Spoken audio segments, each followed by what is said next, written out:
hit subscribe.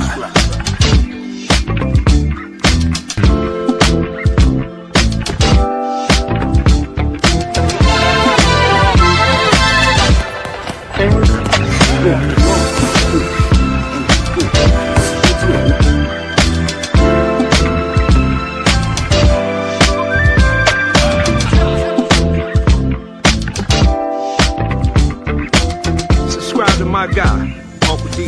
Tell him Big Bass sent you. Spurling. I'm an attorney here in Houston, Texas, an advocate for black men, largely because I am a black man. I'm a black father, I have black sons. Hey man, I do what I do.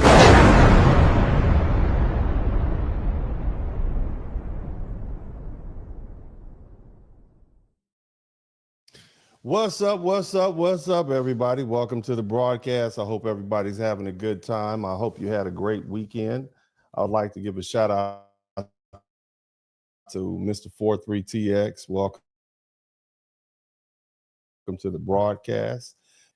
Is Dennis Spurling, and I'm here to share with you all a bit of wisdom, and hopefully we learn something. My only requirement is that you hit that like button. I am about 92,000 subscribers, so 50 people watch broadcast right now. Hit the subscribe button. I can get there. Okay, and I'll be appreciative of that. That would be awesome. I think it's a long time, and I think I'm overdue, but it's whatever. It's, happy to work hard for you guys, give you guys good high quality broadcasts, and I appreciate the time you spend with me. And we'll keep doing what we do, but please hit that subscribe button. I would appreciate it if you'd hit the subscribe button now, and also if you'd hit the like button at some point when you see something you like. Okay, isn't that a good deal? Low stress in here tonight. But well, like I said, welcome everybody, and this is Dennis Spurling. And let me just start off by just go ahead and hit y'all in the throat. Black Americans, we're suckers. We are the suckers of the diaspora.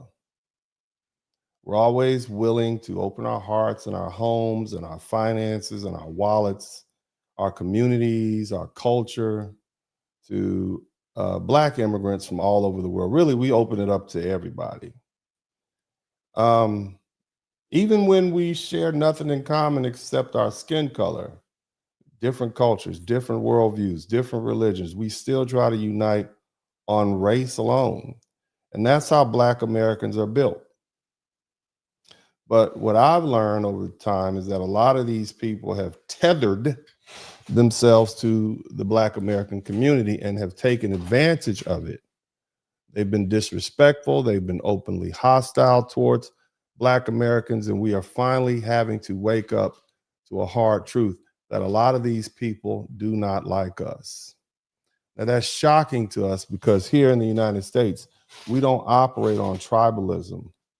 We are a people who have lived for hundreds of years inside a dominant society that has been openly hostile to us because of our race. Because of that, we don't have the luxury of dividing ourselves by skin color, skin tone, religion, nationality, or tribe. We are one people. And that's how Black Americans bond. That's our perspective. But many of the people coming here from other countries, they come from different histories. And when they arrive, they want to maintain their identity. They want to maintain their own culture and their own story. And that's fine. We don't have a problem with that. We're okay with that. Okay, we're not okay with people coming into our country benefiting from generations of struggle and sacrifice and then turning around and talking badly about us. And when I say us, I'm talking about the American Negro.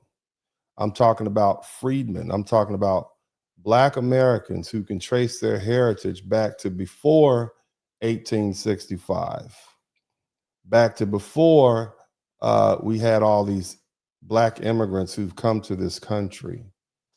You see, the term commonly used now is foundational Black American or ADOS. I've heard the term salon people, but it denotes it's a denotation of a lineage of a group of people. We can go back to being called the American Negro. It's the same thing. But nevertheless, talking bad about us, that's where the line is drawn. So now Black Americans are doing something new. We're turning that cold shoulder in that we are delineating, we are separating ourselves from them. Now, the truth is, folks have already separated themselves from us. They already will tell you, oh, I'm not a Black American, I'm a Haitian. I'm not a Black American, I'm a Jamaican. I'm not a Black American, I'm a Ghanaian. I'm from Nigeria. So all we're doing is acknowledging the fact that they've already delineated from us. Now, recently, and I want to talk about what's going on in the news, Haitians and Somalis and other Africans who are losing their legal status or facing deportation have been calling on Black Americans for help. And many Black Americans have chosen not to respond. And I know some of us feel guilty about that, especially when it comes to Haitians who share the history of the transatlantic slave trade. But my hope is that by the time this broadcast is over, you'll understand why this reaction is normal. That big warm heart that defines Black Americans has had to be guarded because too many people try to take advantage of it. And once we walk through a little history and put everything into proper context, I think you'll have a much clearer understanding of why Black Americans feel the way we do right now. Now, temporary protected status, also known as TPS. Now, you're going to learn something tonight, as I say, and I hope that if you learn something, I should earn something. But we're gonna try to move through this quickly, okay? And of course, I want to acknowledge everybody in the chat room, but I want to keep this thing moving. Here's the thing.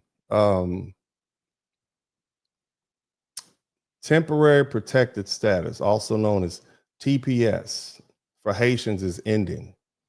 The Department of Homeland Security has officially set it to be terminated at 11:59 on February 3rd, 2026. Today is February 1st, 2026.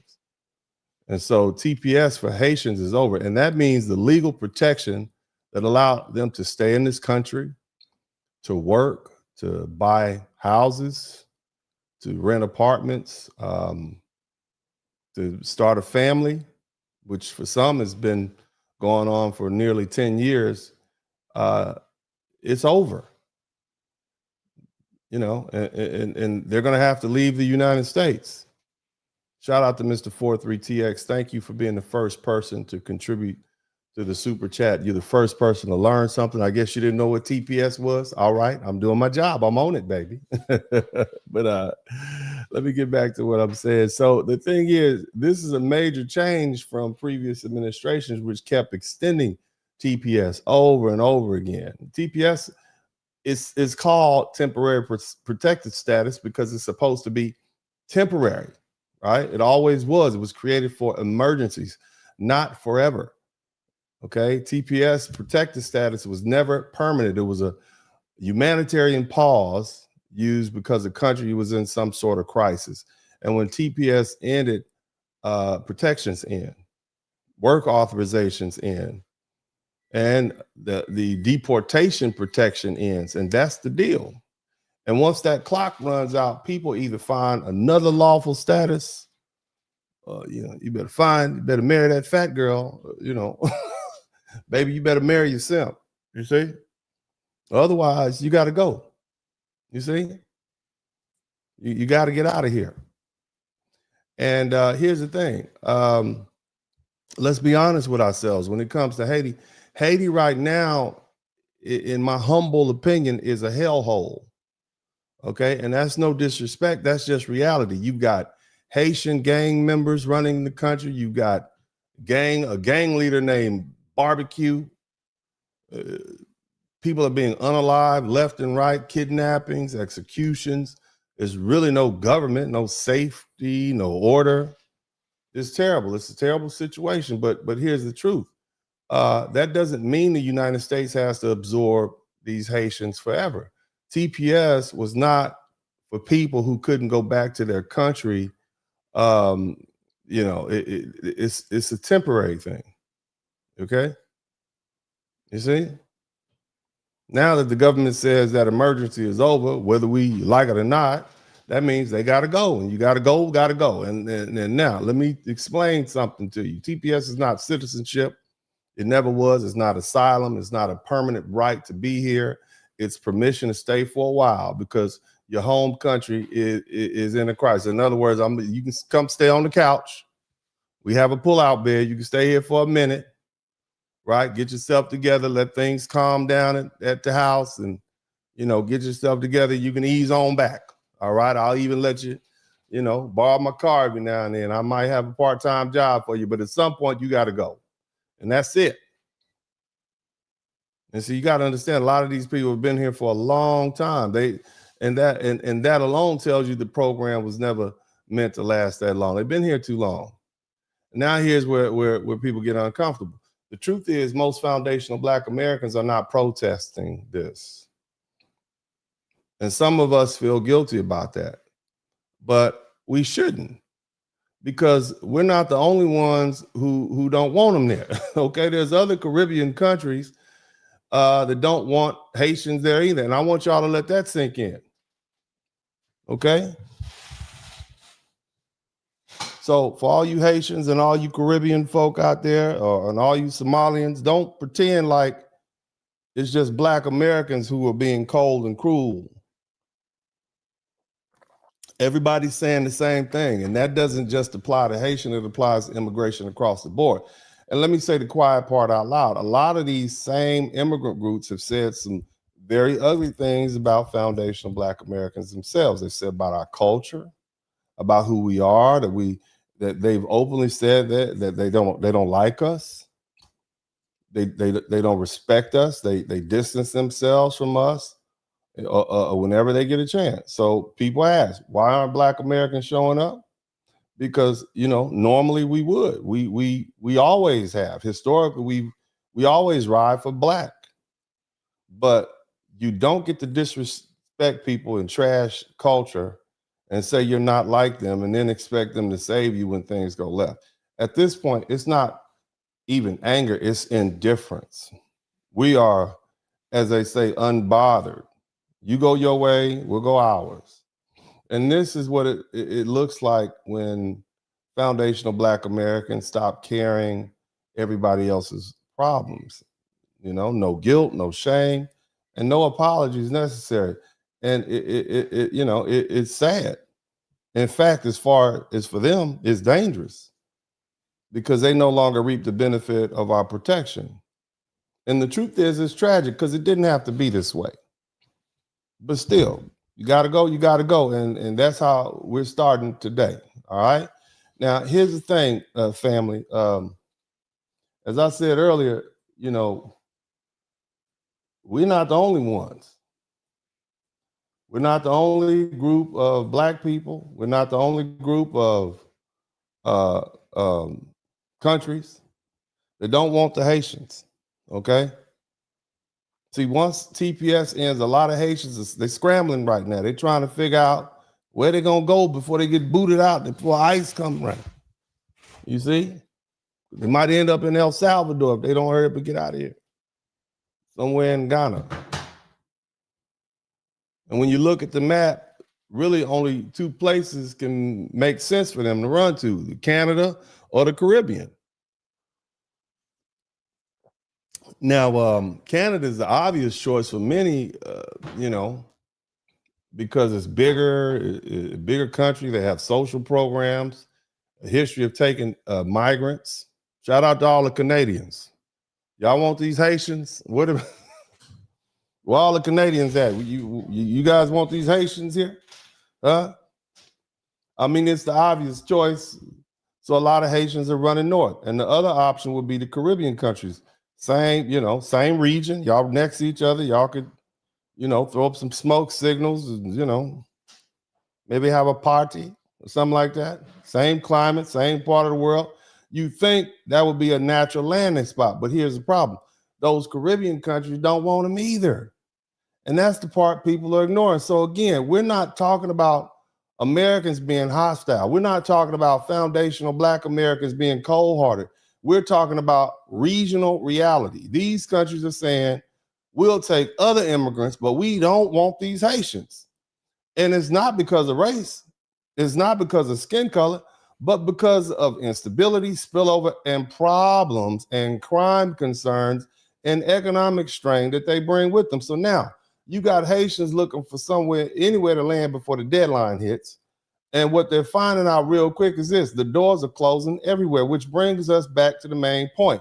If the United States doesn't want to keep them, if Canada is being overwhelmed, or if other Caribbean nations are saying no, then why is all the pressure being put on Black Americans to feel guilty? Why is our responsibility to carry this? The truth is, we're not the only ones drawing boundaries. We're not the only ones saying enough. We're not the only ones saying this can't be our problem forever. Everybody sees the same situation. Everybody is reacting the same way. The only difference is we're the only ones being shamed for saying it out loud, and that's not going to work anymore. Let me explain something to y'all.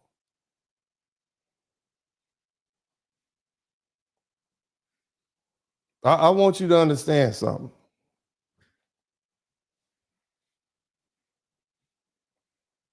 There's a lot of people that feel the same way about this situation. They don't want them in their country. And you got a group of people that's quick to blame everybody else for their tough situation. So, I took the opportunity to take a look at some of the videos that are out and about, and I want you all to tell me what you think. We don't have to, we can hear what the other folk are saying. I think that's fair. Do you guys think that's fair? Let's listen to see what the what the people are saying. Y'all hit the number 1 button, and we're gonna get this thing moving along.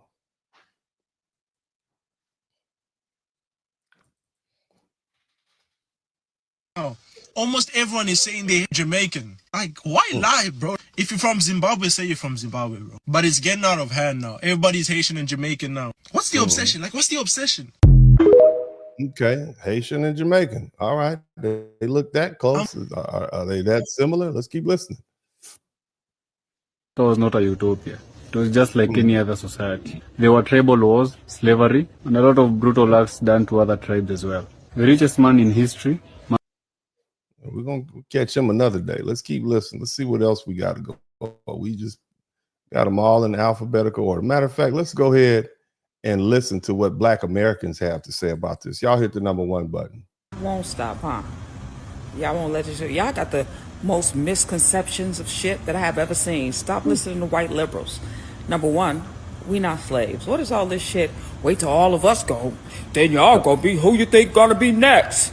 Nobody. After all you gone, all the problems is gone. We can deal with each other. We brothers and sisters. We can handle our own shit. We been doing it. Soon as you start coming over here, all the bullshit started. You understand? So when you go home, we gonna be straight. We're not going anywhere. You can't deport a to Dade County. You can't deport nobody to Detroit. We Americans, dummy. We're Americans. We're not going anywhere. Well, that's real. Shout out to Urban Eagle. Let's see what else somebody else has to say. Y'all hit the number 1 button. I'm gonna try to keep it family friendly, but this is a very passionate conversation for a lot of people. People have a lot to say about this conversation, so I'm gonna just do my best to keep it as PG-13 as I can. Hit the number 1 button. Why y'all can't go home? Ooh, go home. Y'all hate y'all people that bad? Y'all hate y'all own people that bad where y'all don't even want to return back to your own nation? It's not just their people. They hate their people, their country. I've never heard of anybody that loves their country so much that they don't want to go back to it. I mean, if you meet these people that swept them down, they have not assimilated. They refer to themselves as Haitian, you know, or Somalian or Mexican or whatever, but they don't want to go home, but they love, they're so patriotic to their country. Let's keep listening. That's how much you hate your people. You left your people to come here because somebody done promised you some shit. Now think about that for a minute. You done came here and you made this land your land, and you done set up all your motherfucking temples. You done set up all your ideas, and you done made yourself comfortable here. But why can't you go back home? Yes, go home. So we sitting up here gotta argue with y'all about who the indigenous people is when you motherfuckers is foreigners. Y'all don't even got no play in this motherfucking conversation, but y'all want to sit up here and talk. Take your bitch ass home and talk at your bitch ass house on your bitch ass land that you come from, that you ran from. Family friendly, family friendly, family friendly. Obviously. Sorry. End of discussion, ain't it? Shalom. Yes, so you got a lot of Black Americans, Solon people, American Negro, very vocal about our desire to have folk in. Let's go ahead and let you hear this attorney lady here. Hit the #1 button. Let's TPS for Haiti real quick. As of February 3rd of 2026, in like a few weeks, right? TPS is supposed to end for Haiti. However, it is tied up in the court system. There's a lot of legal action, a lot of lawsuits regarding it. You know, the courts are saying that, you know, it might not have been proper procedure for Kristi Noem to terminate it at this time, et cetera, et cetera.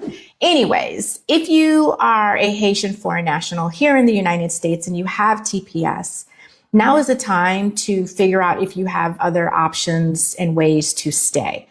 In somebody type, where you gonna go in the chat room? Case it comes back where, yes, they're going to say that it is okay and February 3rd is the date.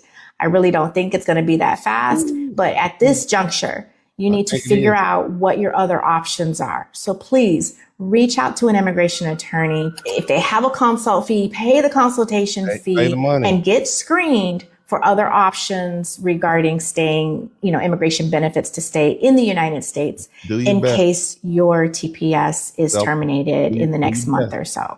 And see, here's the thing. Here's what I want y'all to understand.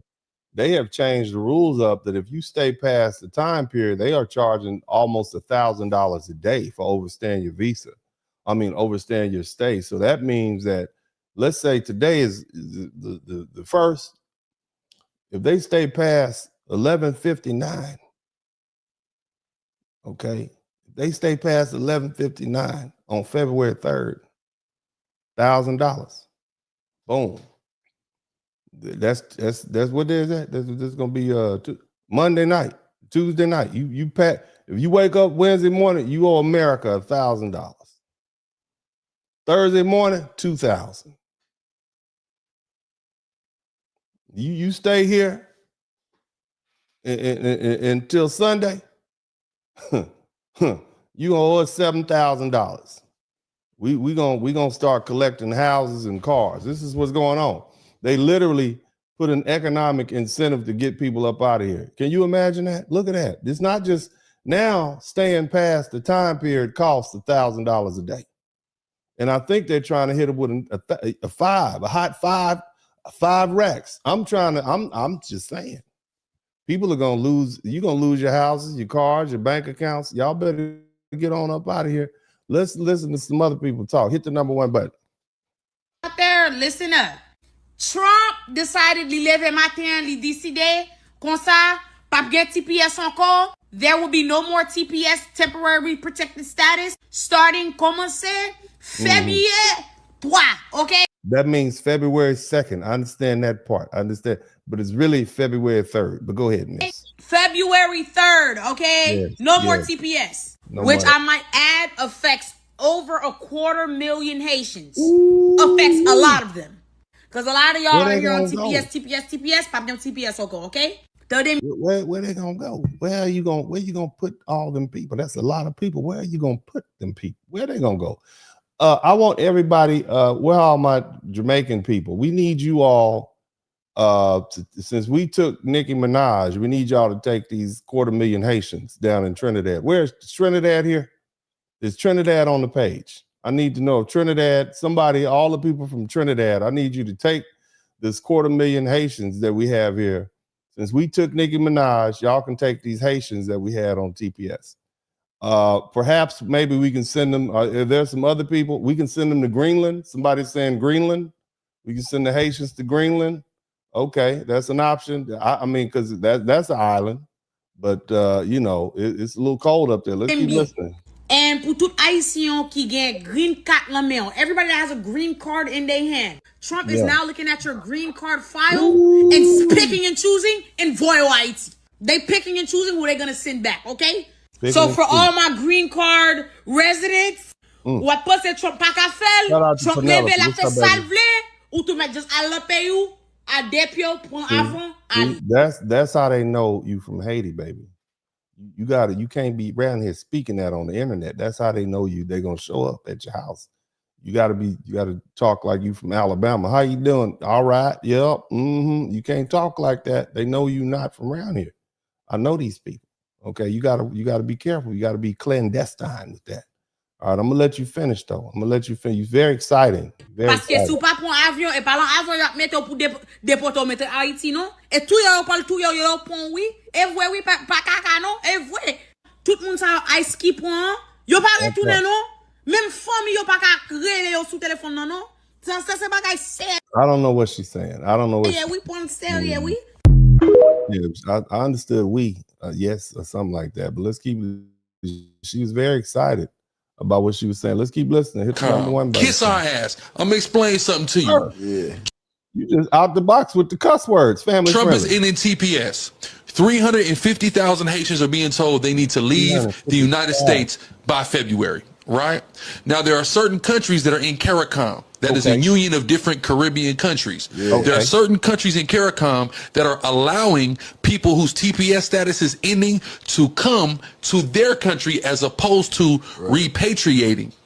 Great. So there's countries in the Caribbean that are allowing immigrants who are on TPS to come to their countries. That's amazing. See how, man, we've solved this problem. We've solved this problem. All we have to do is we have to just let our Haitian friends know who are here on TPS that there are Caribbean countries that will allow them to come. Okay. And that is amazing. Isn't that beautiful? It's just amazing. I'm so happy that we were able to resolve this issue so quickly. I mean, we don't even need to finish the rest of the broadcast. What we'll do is we'll listen to him and let him tell us what countries, because I mean, if they're accepting Caribbean, accepting immigrants, Haitians are immigrants. So let's let him solve the problem for us. You guys make sure you write down the countries that will accept the Haitians, and then we'll do another broadcast and we'll get the word out. Okay.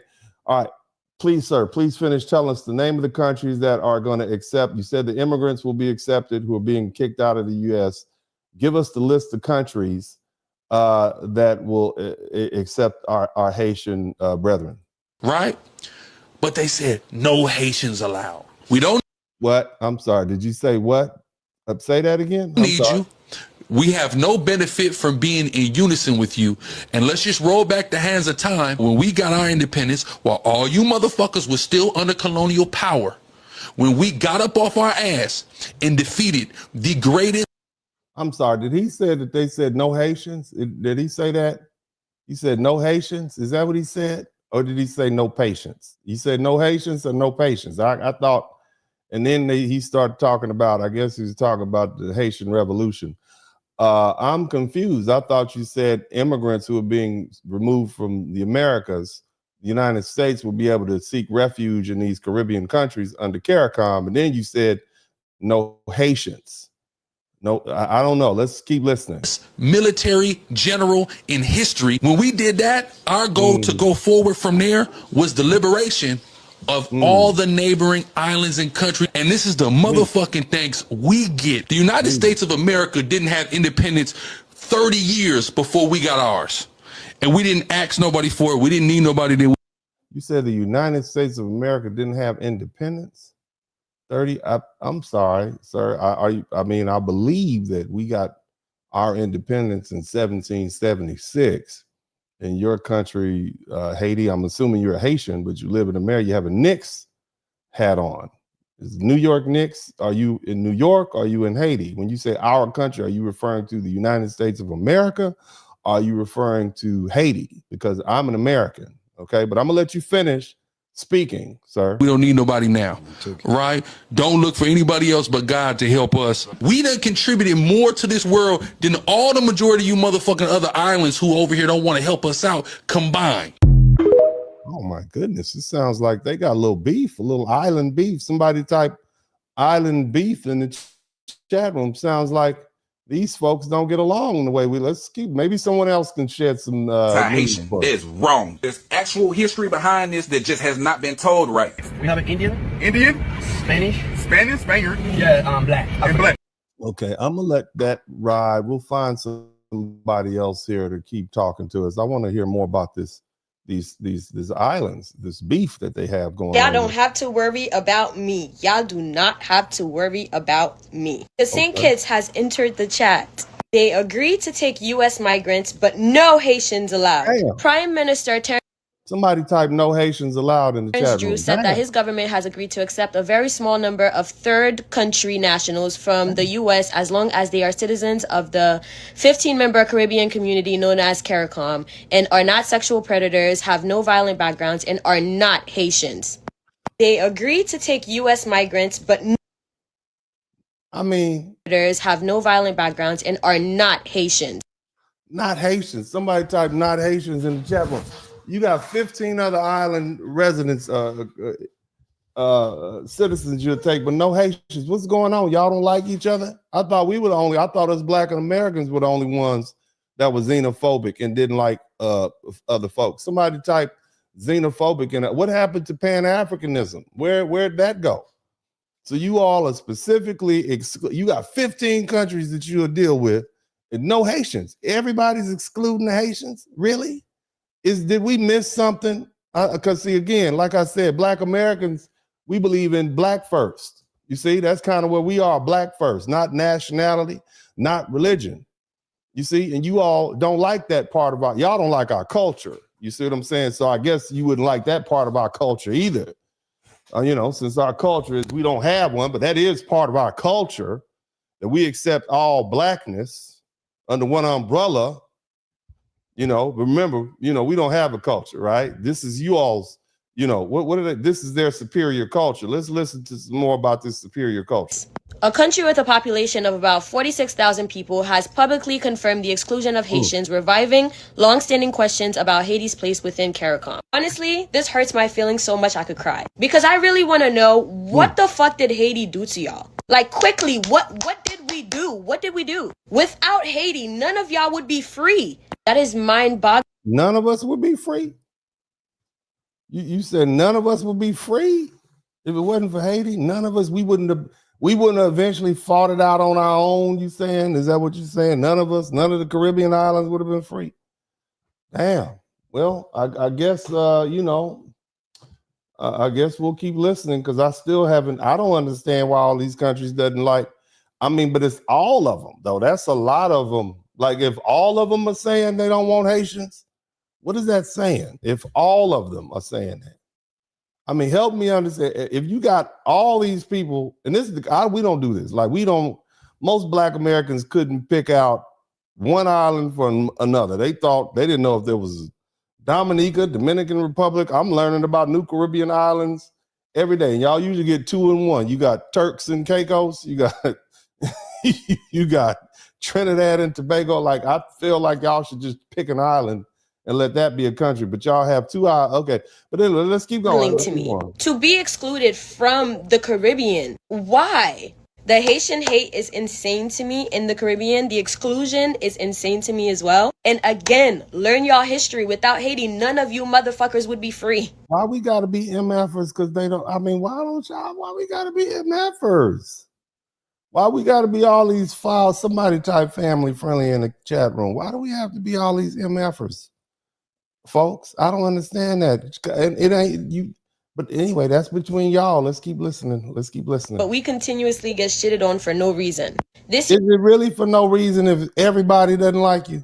I mean, I'm just saying. I'm just gonna throw that out there. If all the people don't like you, all of them, all your little Caribbean neighbors, we already know the DR don't really, and that's your neighbor. They all like share a border. But all these other islands don't like you. What does that say? And then you come up here to the United States and you have not been very friendly to foundational Black Americans. I'm sure there's some Black Americans down in Miami that have some choice words for their interactions with the Haitian people. I'm just saying, okay, maybe, maybe you need to look in the mirror a little bit. I'm just saying, let's get I wanted to do a whole Caribbean tour. St. Kitts, I will not be going. And I don't think any other Haitian people should spend their hard-earned money on tourism there. They don't need to be spending their money on anything. They need to stay where they are. They don't have money to spend. Okay? They don't have money to spend hard-earned money. Why don't y'all vacation in Haiti? I mean, you love it so much. Why don't you go vacation down there? I'm just saying, get you a barbecue going. Somebody type barbecue. Haitian barbecue in the chat room. Sexual predators, violent people, and Haitians in their country. Now, if you come to my page, you know my page is everything Caribbean related. I love being Caribbean, and I love showcasing other parts of Caribbean culture. I will let you know right now, you will not find anything St. Kitts related on this page besides this video. I wish every other Caribbean island was like St. Lucia, but we can only dream. Y'all beefing with the little island beef. Somebody type island beef in the chat room. Golly, that's terrible. That's terrible. So y'all putting each other out. Okay, let's see what else we got to go on. Let's see. To deport 350,000 Haitians by ending temporary protected status, claiming that Haiti's very safe to return to. There was a hearing this week in federal court to determine it ain't safe. It ain't safe. It ain't safe. It ain't safe. It ain't safe for the Black or the white girl. It ain't safe for nobody. But let's continue. Whether Kristi Noem, head of Department of Homeland Security, ended TPS for Haiti lawfully. Now, temporary protected status exists for only one reason: to not return people to countries where it's dangerous. At the moment, based on everything we know, Haiti's run by gangs. The president of Haiti was assassinated a while back. The United Nations is calling Haiti a life and death emergency situation. It's pretty dangerous down there. I think we all can agree it's pretty dangerous. Okay, I don't disagree with that, but it's people dangerous. It's not, it's not hurricane dangerous. It's not civil war dangerous. It's like gang violence dangerous. Okay, I think, and then, Trump doesn't care because you're Black. If y'all were Ukraine, you could come and stay, but Trump does not care at all. I'm just going to put that out there for you. He don't care about you.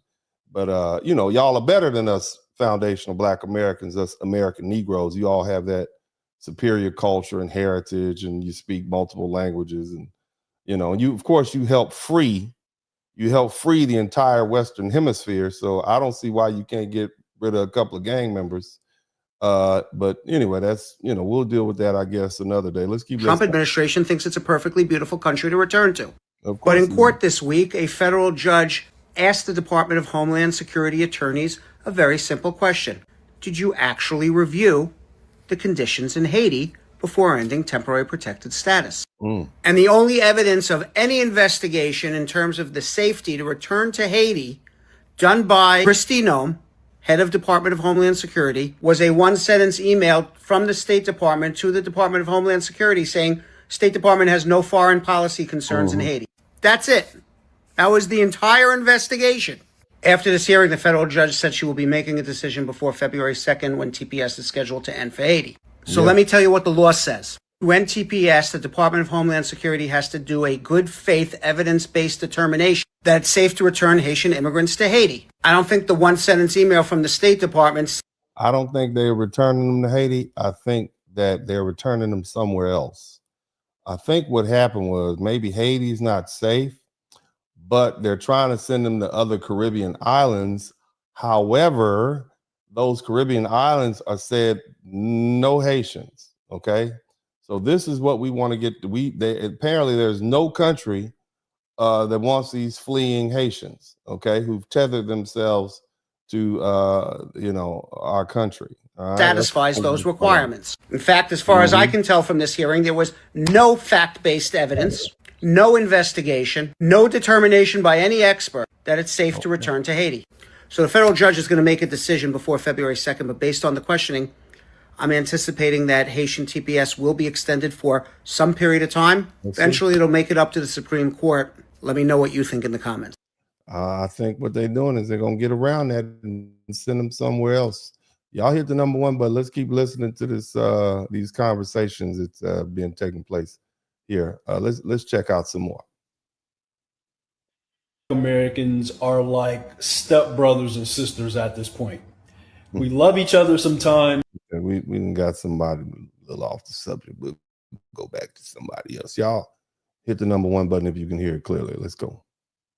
Ending in February 2026 for over 350,000 Haitians. I want to paint a picture for you guys. My husband was deported November 6, 2025, along with 120 other men that were handcuffed and shackled on a charter flight for over 10 hours. The way they treated them was so inhumane that a Haitian official on that flight broke down and he had to step away. Just to paint the picture a little clearer, they didn't remove the handcuffs of a man who had to use the restroom. Number two, imagine being handcuffed to the front of your body and having to have a bowel movement. For anyone being deported to Haiti, you will land in Cap Haitian, Haiti, and then you will be processed. The process takes around 7 to 8 hours, I'm assuming, depending on how many other deportees come on your flight, after which you will be taken to the police station and then interviewed. I mean, this is very sad. This is sad information. And, you know, I think Black America, we would normally jump out there and say, that ain't right, that's wrong. But, you know, remember, there's the same group of people that says some really horrible things about Black America. Everybody in the chat room, just for posterity, say some of the things that these Black immigrants have said about us in the chat room. I want you all to repeat and tell the stories about your experiences with Black immigrants when they come to this country, because at this point they comprise anywhere from 20 to 25%. And lazy, right? That's what they say. You keep going. What else do they say? Work harder, right? We don't want to work. They come to this country and they outdo us. Remember they say stuff like that. Yeah, so they'll know. They'll know why we are apathetic and indifferent about this. Work harder. Somebody type work harder in the chat room. That interview will determine if they need to do further investigations and keep you in the jail a little longer, or if you're able to call a relative to be released. Now, here's the kicker. Not anyone can just pick you up. The person that picks you up must reside in Haiti and show proof of identification. I landed in Cap Haitian the same day my husband was deported, November 6th. And basically what she's saying is she flew down there to meet her husband. They wouldn't let her pick him up. A relative had to pick him up. Let's keep going. I landed around 11 a.m. I didn't get to see my husband until close to 10 p.m. that night. My husband didn't eat the entire process, nor did I. I was in a country where I didn't speak the language. My fears lessened the moment my husband was in my presence. However, that was only it's telling. It's telling of many Haitians who are going to be coming back because of the rampant deportations of Trump and what they can expect when they fly into Cap Haitian. And we hope those that are returning can contribute something positively, depending on the charges and what got them to come back. With a few folks who have been detained for. Now, some of these people were deported because they had criminal records now. Okay, so it's not like this is before the TPS. These TPS people kind of just came up here because they were having a hard time. Some of these folks being deported who are selling these sob stories, they conducting some activity that they shouldn't have here in the United States of America. Okay. So they're being deported and put on planes right after they with the orange jumpsuits on. So I just want y'all to keep that in mind before we start boo-hooing. I'm not accusing anybody of anything. I'm just saying it's a little activity. Somebody type PPP loan in the chat room. There's a lot of PPP loan deportations going on too. Okay, so let's keep that in mind. They got that money. They got that American money. Okay, and that was their last hurrah. Okay, somebody type whoop-dee-doo in the chat room. Deportation. It doesn't take much. You can take a mistake related to a disagreement with a wife or a girlfriend that lands you. You mean disagreement with a wife, or you mean you hit your old lady? That's what you saying? A disagreement? So you whooping on your old lady. That's called domestic violence, sir. That's a felony. That's what that's called, sir. So you up here fighting your old lady. Oh, okay. Well, you probably need to go home. You probably need to go on back to your superior culture if you're gonna be hitting women.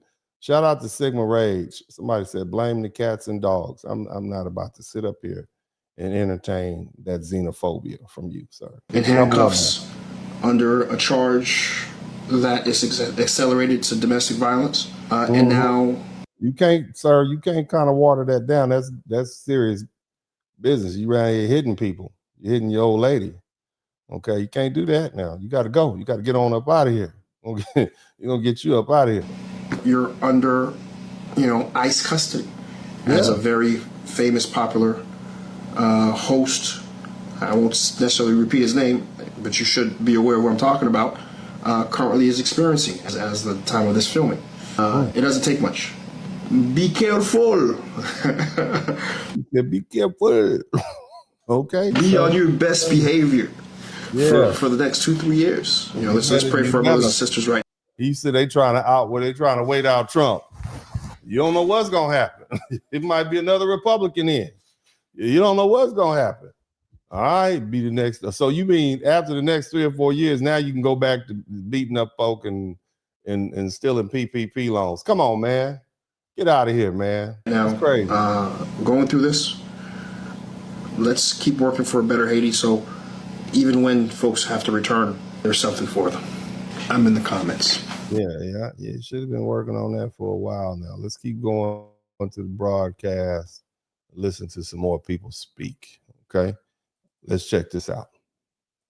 Black people think that their black is far superior than this black because they come from this region and not that region, and they come from this country and not that country. When you start doing— Hold on a minute. Did you just say you hate when a group of black people think they're superior? You mean like they feel like they have a superior culture than another group of black people? Because seems to me a lot of black people who come to the United States will profess that they have a superior culture to us poor American Negroes, us culturalists, black Americans. It seems to me like that's what you folks say about us all the time. I'm just saying, it's just good old folk from the country, us cotton pickers, us cottons and such. I mean, it just sounds to me like that's kind of what you all have said. But I'm gonna let you finish saying what you want to say. But we might have to keep this particular video for future references. You guys hit the subscribe button. I need 50 more people to get me to 92,000 subscribers. So I need you all. I need 52 people to subscribe to the channel right now. I need 52 people to hit the subscribe button right now. Matter of fact, if you have subscribed to the channel before, there's a good chance that you are not subscribed now because YouTube and I have had some disagreements in the past. So I need you all, if you have not subscribed to the channel, go ahead and subscribe to the channel if you want me to continue forth on my journey to 100,000 subscribers. Okay, so go ahead and do that for me right now. Take the time. I won't proceed until you give me what I need. Okay, I need y'all to hit. I need 52 people to get me to that magic number of 92,000. All right, so y'all go ahead and do that right now, and I certainly would appreciate it. Let me see where I'm at. Almost there. I just need another 10 people to subscribe to the channel, and I will be at 92,000. If you subscribe to the channel, go ahead and do that right now. Subscribe right now. Okay? Do what you got to do. Subscribe right now. Don't fake me out. Okay? Again, look, okay. I need another 5 people to subscribe to the channel right now. And that'll get me to 92,000. Go ahead and do that. Go ahead and do it. I'm watching. I'm watching all y'all with all 4 of my eyes. Okay, go ahead and do that. Matter of fact, I'm gonna take this opportunity, take a little quick break. I want to introduce you to the person here who's a rising star on Dennis Spurling podcast, someone that you all may or may not know. And you guys make sure y'all give a hand clap. This is Baby D. Y'all give a big shout out to Baby D. Go ahead, take it, Baby D. 50s. They're not talking about the 1800s. And that matters because in the 1950s, as I said, those were not traditional times. In the long view of history, there was a post-war economic bubble and the correct way to frame it is simple. In the 1850s, marriage was moderate. It was about survival. In the 1950s, marriage was at a historical high and driven by post-war prosperity. Baby D. All right. Thank you, Baby D. Shout out to Baby D. Y'all type Baby D in the chat room. Baby D, thank you so much, Baby D. I need to have y'all subscribe to the channel yet. I needed 5 more subscribers. Let's see where we are now. Man, look, give me my 5 subscribers so I can get back to work. Okay, I need my 5 subscribers so don't come up in here cheating. Okay, don't come up in here cheating. But I'm gonna go ahead and get back to work so we can get through this thing. Let's move on to this. Let's get back to this young lady who is, telling us about how, offended she is about these black people who are, not, thinking they're better than other black people. I find that quite interesting. I think, far more than quite. But we'll let her start from the beginning. Hit the number 1 button.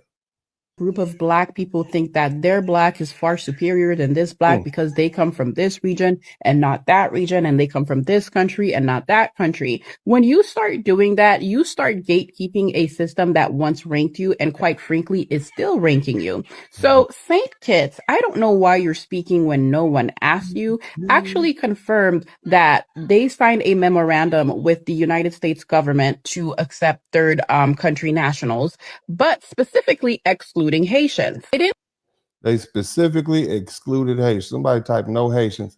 The Haitians might need to look in the mirror collectively and ask themselves, maybe it's us. Because, if everybody's excluding you, maybe it's something that maybe say we can't accept more people. They didn't say that we don't have the capacity. They didn't say, hey, we actually might need some support and we're asking for support to support the influx of people that we potentially might be receiving. No, they said we can't have any Haitians. Okay, sure, you can't have any Haitians. So while you're sitting here on your high and mighty horse, I thought I'd go ahead and do some education for you guys. Just to be clear here, they said that they can't have any Haitians because it's a security concern. Now, after they said that, the United States still froze their visas, right? You're still part of the 75 countries whose visas are frozen. So all of that tap dancing, what is it getting you? Is it going to be? So think about it. They wouldn't take the Haitians, and Trump froze all the visas from the people from St. Kitts. He said, you're going to take these Haitians. Why y'all don't want the Haitians? Take the Haitians, man, so y'all can come up here and go to Disneyland and hang out in Miami Beach. You know what I mean? See your side chick up here. Let's send your son and daughter to college. Another 1804 video, right? 1804 Haiti, it's a lot to be proud of. Believe me, it's a lot to be proud of. So Haiti, the first free black republic in the Americas, fought a war from 1791 up to 1804 and then abolished slavery and gained its independence. St. Kitts later got their slavery abolished in 1834, but that was only done for them after Haiti put the fear of God or the devil, because I don't know what God you serve, in them. And put them on notice, put the global government, global Caucasian government on notice that black people will be fighting for their liberation. So after Haiti fought its war, please pay attention to these next words because they're really important. Fought its war, abolished slavery, and gained its independence, all in that order. They were writing constitutions declaring that black people were going to remain free. But not only that, they fought in other wars, American wars, Dominican wars, hell, even you also invaded your neighbor. I'm just saying, you did invade the Dominican Republic like 8 times. We'll talk about that later. Ethiopian wars. They prevented Ethiopia from being invaded by the Italians. And meanwhile, if y'all got all this money over there, y'all invading the world like that. Why can't y'all just take your people back? You know, if you got all this money to invade other people and fund war, why don't you just take your people back? You know, and again, the Haitian, you know, revolution was like 200 years ago or something like that. I mean, that's been a while. You know, I mean, come on now. Let's what have you done lately? While St. Kitts and Nevis was still in slavery, and you might not remember it as slavery because you were colonized by the British, and the British believe in assigning polite words to cover atrocities. If you call it a polite word, then this atrocity does not exist. They called it an apprenticeship as if you volunteered to do this shit. And then when did you gain your independence, right? Because slavery is now abolished in 1834 or 1843. I find it mighty interesting that we have a lot of immigrants who come to the United States and they involve themselves in reparations arguments, many of them falling on the side of Black Americans don't deserve reparations because because slavery was a long time ago. But they're quick to bring up revolutions and things that their countrymen did far before slavery ended here in the United States. So it's okay for you to bring up your history, but it's not okay for us to bring up our history. I find that interesting. Let's keep listening to this young lady speak. Or some shit like that. Wait, it was gained when? In 1867? No. 1905? No. In 1983. So St. Kitts and Nevis became independent in 1983. All the while, Haiti already got its independence and fought for it. So you're calling Haiti a security risk. But Haiti got its independence, but Haiti is not doing very well with independence. Haiti probably needs to be a dependent. I'm just going to say, you probably need somebody. Haiti needs a boyfriend. Okay, that's what it sounds to me. Haiti needs a sugar daddy. You might need a sugar daddy because Haiti seems it's pretty bad. Okay, anytime I've read the reports, you got women over there being raped, you got bad things that happen, and Haiti needs a sugar daddy. Clearly, okay. I mean, we have a lot of conversations on this broadcast about independence. Okay, and Haiti needs to be dependent on somebody. Okay, you pissed off your neighbor. The DR is mad. They're not speaking to you. Okay, and it seems to me like you might need some friends. Okay, that's what it seems to me like. Shout out to all the offended Haitians in the chat room. I am certainly happy to know you're here. And I want you to be as offended as foundational Black Americans are offended when you all tell us we have no culture. Okay, so yes, this is great. This is how communication happens. Now, I'm just going to be honest with you all. I deal with white supremacist racists, white nationalists, and I enjoy it. I enjoy the fact that you're now having to deal with the fact that, you know what, you're kind of having to eat your words. You kind of, us culturalists, Negroes, us cotton picking Negroes that you all help free. Appreciate you. Thank you so much for that. And let me just tell you one thing else. I'm happy you're here because you're gonna get an earful. I'm gonna tell you a little bit more about that romanticized. So we don't romanticize things on this broadcast. I'm gonna tell you about yourself. I'm gonna tell you about your revolution. I'm gonna tell you about what you did. I know what you did. I know what you did. I know what you did to those French people. I know what you did.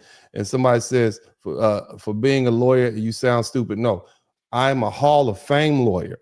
So what you're going to say is, for being a Hall of Fame inducted lawyer, I sound stupid. Make sure you get the title right. But I'm going to let you go on back, little angry Haitian man. We'll go and let this lady finish. Right? So let me do some more education for you. Where there exists high value resources will exist conflict. And while St. Kitts is going around saying that Haiti is a security concern, the only reason why you know peace is because you have no resources that they want. Shout out to Alonzo. If foreign governments are not in your country trying to push their foreign agenda, it is because you don't have anything of high value that they want to control. All the while, Haiti has been treated as a nation that should not know peace, as a project to manage, and not as a people who deserve to operate their own government and manage their own. Now I find it interesting because see, you all are connected to another island nation, and it's right next door, and they pretty much have a favored status with even the Trump administration. So, and it's the same island. Okay, it's the same island. Y'all on the same island. So you saying your little side of the island has no resources, but the other side is like a favorite trading partner with the United States in the Caribbean? I need a better understanding of why, because to me it just sounds like excuses. Maybe you need to work harder. Somebody type work harder in the chat room. Maybe y'all need to work harder. Maybe that's what it is. Okay, same stuff you all tell us. You know, no culture. See, it's offensive when people kick you while you're down, isn't it? It's upsetting when people do that. That's what you've done to us. And I'm not just directing this at the Haitians. I'm talking to all you immigrants out there. You wonder why Black Americans are the way we are with you all right now? You can't blame Tariq Nasheed for calling you Tethers. We've all felt the same way. He just put a word to it. God bless him for it. We've been having these conversations amongst ourselves. Shout out to April Thompson. We've been having these conversations for ourselves for at least 20 years. I've heard them goddamn Africans. I heard a lot of people saying that. Okay, before we even knew what the concept of a tether were. We talk about them damn immigrants all the time with their black ass. I've heard plenty of elderly Black persons say that. That funny ass food. I've heard it. Them Africans. Okay? It's just now people are more vocal about it. And it's offensive. It hurts your feelings, does it? Right? But see, the thing is, it's only so long. You all don't know my people. See, Black Americans are very patient. We're very kind. We're very tolerant. But once we, really decide to bear down, we bear down. Remember, we're the people who outlasted white supremacy racism in the United States. And I did a broadcast the other day, and I explained that the Nazis learned their racism from the United States. And then the Nazi who learned his racism from the United States by going to Arkansas, University of Arkansas, Fayetteville, then took that down to South Africa. So the worst racism that you've seen in the world was learned here, and we dealt with it. And so that's why we're such a patient, accommodating, and loving people. Shout out to my Black American brothers and sisters. We are patient. We are kind. We do what we have to do to survive. And you all came over here and took advantage of it. And now, we've turned off the love, so to speak. But I'm gonna let this little lady continue giving this, this is quick history assessment. Go ahead. Own resources. Haiti has contracts to minerals that have not been explored. Haiti has gold. Haiti has copper. Haiti has iridium. Haiti is fighting to keep its resources to itself. Well, then, you know what? Y'all can keep them to yourself, and you can keep your people too. That's what the rest of the country is, the rest of the world. Keep your people and keep your resources. Sell them to yourself. That's what you do. Okay. This is how it works. Okay.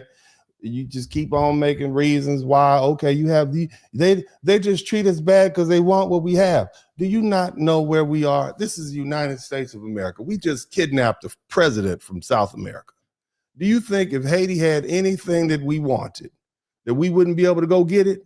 I mean, let's just be honest. I mean, you are on the ass end of the Caribbean. That one little strip of land. We have cities in Texas that are bigger than Haiti. Do you think if you had anything we wanted, we wouldn't just go down there and get it? I'm just saying. And do you think there's any of your leaders that can't be bought or paid off? I mean, let's just be honest here. Okay, because see, this is the level of arrogance that a lot of your Caribbean neighbors don't like, which is why they don't want you coming in their country, and they don't want your countrymen coming to your country, ma'am. And at some point, you just have to look in the mirror and say, hey, you know what? Maybe it's us. Maybe it's us. Maybe that's why we've been in civil war and distrust. And that's why we got a dude named Barbecue rolling around the countryside, unaliving people and raping women and girls. Maybe that's it. You see, instead of always projecting the blame on somebody else, maybe it's time to do some introspection, respectfully. All right, do some work. Let's go. What are you fighting for? As a matter of fact, you don't know how to fight because you gained your independence in 1983. So riddle me this. Why are you speaking? Has Haiti fought a war since 1804, back when they were fighting with knives and muskets and hatchets? Have they fought a war? Are you saying that we don't know how to fight a war? That's our problem. Now we don't know. Oh, I tell you. When no one asked you. Mm-hmm. Why? You guys are acting as if Haitians do not find their way to St. Kitts and Nevis, that they are going to die. Well, let me educate you on something else. So I took the time to research your country, and I found out that your country survives mostly on tourism. At some point, your prime minister even said that 70% of the country survives on tourism. And so you see now this young woman is angry at the whole country of St. Kitts. I don't know even where that is. Nevis and St. Kitts, somewhere in the Caribbean.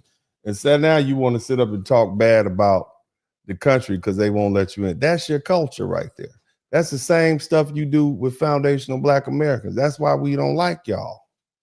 And I'm going to just say it like that. That's why we don't like y'all like that. You all are like the Korean merchants back in Los Angeles. Y'all are really nasty people, man, because you can't have your way. Because you can't come over here and just bully. We're not going to be bullied. Nobody's going to bully Black Americans. If white folk can't bully Black Americans, what makes you think you can? I mean, let's just be frank with each other. We open arms to you all. We treated you like our Black brothers and sisters. It's been going on for years now. You know, and now you got your own Caribbean brothers, so it ain't just us. You know, and this is why I'm playing these videos, because I want my foundational Black American brothers and sisters to understand there's a valid reason why we feel this way about these folks, family. You see, it ain't us, it's them. You know, all the people around them don't like them. Even their own island, the people they share the island with don't like them. What does that say? You know? And the same thing goes for the Somalians. I'm going to be on y'all later on this week. Last week, it was White Week. This week is Black Week. I'm going to be on the Black people. And then we'll get back to the Latinos in a couple of weeks. Let's keep going. Which means that your country depends on foreign nationals coming in and spending their money. Meanwhile, Haitians leave their country, right, because of instability. They flee. Somebody type flee their country. You flee your country. You get on up out of there. You leave. A selective choice of words. You leave your country, huh? Do you leave? You get the hell out. You run up out of there. I'll leave it voluntarily because every Haitian I talk to wants to go back to Haiti. Sorry, I had to go get my eggs because this part is extremely delicious. Now, they want to go back. If you wanted to go back, you would go back. You don't want to go back. You escaped your country. Okay, that's what you did. Stop trying to sugarcoat this. You stop it. You read barbecue was about to barbecue you. You got up out of there, okay? While your country is surviving purely on tourism, right? The reason why Haiti is still surviving today, one of the large reasons why Haiti is surviving today is because of the diaspora. The diaspora is now one of the most valuable resources of Haiti, meaning wherever Haiti and its people have decided to travel because of conflict, we are still supporting our country. Haiti's diaspora is worth at least $5 billion. So what you're saying is remittance. You take the money you earn here. So here's I want all my foundational Black American brothers and sisters. You know how we always talk about recycling Black dollars in the community? You know, we always talk about recycling Black dollars in the community, spend money with Black businesses. Well, what happens if you're spending money with a Black business owned by a Black immigrant? And then they take that money and they send it back to Nigeria or Jamaica as remittance. It does not come into the Black community. So we've been wondering where our money is going. I want you to think about that. These folk come in, they start businesses, they open up their businesses. We spend money with them on the strength that we all Black. And then the money goes back to build a house somewhere in, you know, Accra, okay? Or I don't know, Montego Bay. So I just want y'all to understand that, family. Just keep that. These folk are somewhere between 25% of the population of Black people here in the United States. So let's just keep that in mind. That's why Trump has shut that down. He put a lot of money. He put some financial penalties on that. So she just admitted the reason they're alive right now is because the Haitians are going to different parts of the world and taking money and sending it back to Haiti. So the money is leaving the communities that it should otherwise be circulating in and going other places. So y'all just be mindful of that. Whatever you think about it, you know, so all the issues that foundational Black Americans are dealing with are not necessarily because of something that we've done wrong. It's because since 1965, since the Hart-Celler Act, we've had an influx of people whose loyalties and culture is not tied to our own. Okay, even some of the domestic violence and the gender war stuff, a lot of that was imported from other places. So we have to begin to give ourselves grace. And the more we study and the more we review, the more we learn together and more we build, we'll realize, man, it really wasn't our thing. We were fine before all these folk. I mean, we had issues, but it wasn't like this. And these folk came here and it exacerbated some of the issues that we have. I just want y'all to keep in mind. So yeah, you know, let's keep listening to this young lady. And that $5 billion goes back home. Mm-hmm. What is your people doing for you? So please, please, please, please, please, please understand that if Haitians do not go to St. Kitts, they will be all right. They will be all right. So thank you so much for letting us know unprovoked that we can't come to your country. And to the Haitians watching this video, please don't internalize it. Because why would we want to align ourselves with people who allowed a foreign government to call their slavery period an apprenticeship, and people who did not fight for their independence and only gained it in 1983? Okay, so that's your claim to fame. All right, that y'all fought in 1804 and you were able to liberate yourselves from the French. But what did you do after you got your liberation? We'll talk about that a little later. Let's keep listening. Hit the number one button. Seen that coming from a mile away. I seen that coming from a mile away. I seen that coming from about like 20 football fields away. I mean, he paused the immigration thing for the Haitians. So, I mean, this was bound to happen. But it really does suck because it's just like, imagine coming here and spending like 15, 20, even like 10 or 5 years here, and now you're going to get your ass kicked back out. Like, what the fuck? Yeah, that shit is bullshit. Like, no, imagine... That's called temporary, brother. That's called temporary protected status. So now you're no longer protected. That's what it's called. Y'all subscribe. Having like a house here, land, family, businesses, all this extra stuff, all this stuff. And now your ass finna get booted right the fuck back. Right the fuck back to the gulag. Not only that, even if you are like a citizen of America and you're Haitian, I would still be careful because like, you remember how they like treated the Hispanics? And remember how they treated the Americans with Hispanic last names or like Hispanic first names or anything in general? Like, you remember that one white guy that got pulled over because he had a Hispanic last name? Yeah. Just because you were born here and you're Haitian does not mean like you're safe or you won't get your ass, you know, fucked with or anything like that. And yes, that includes me too.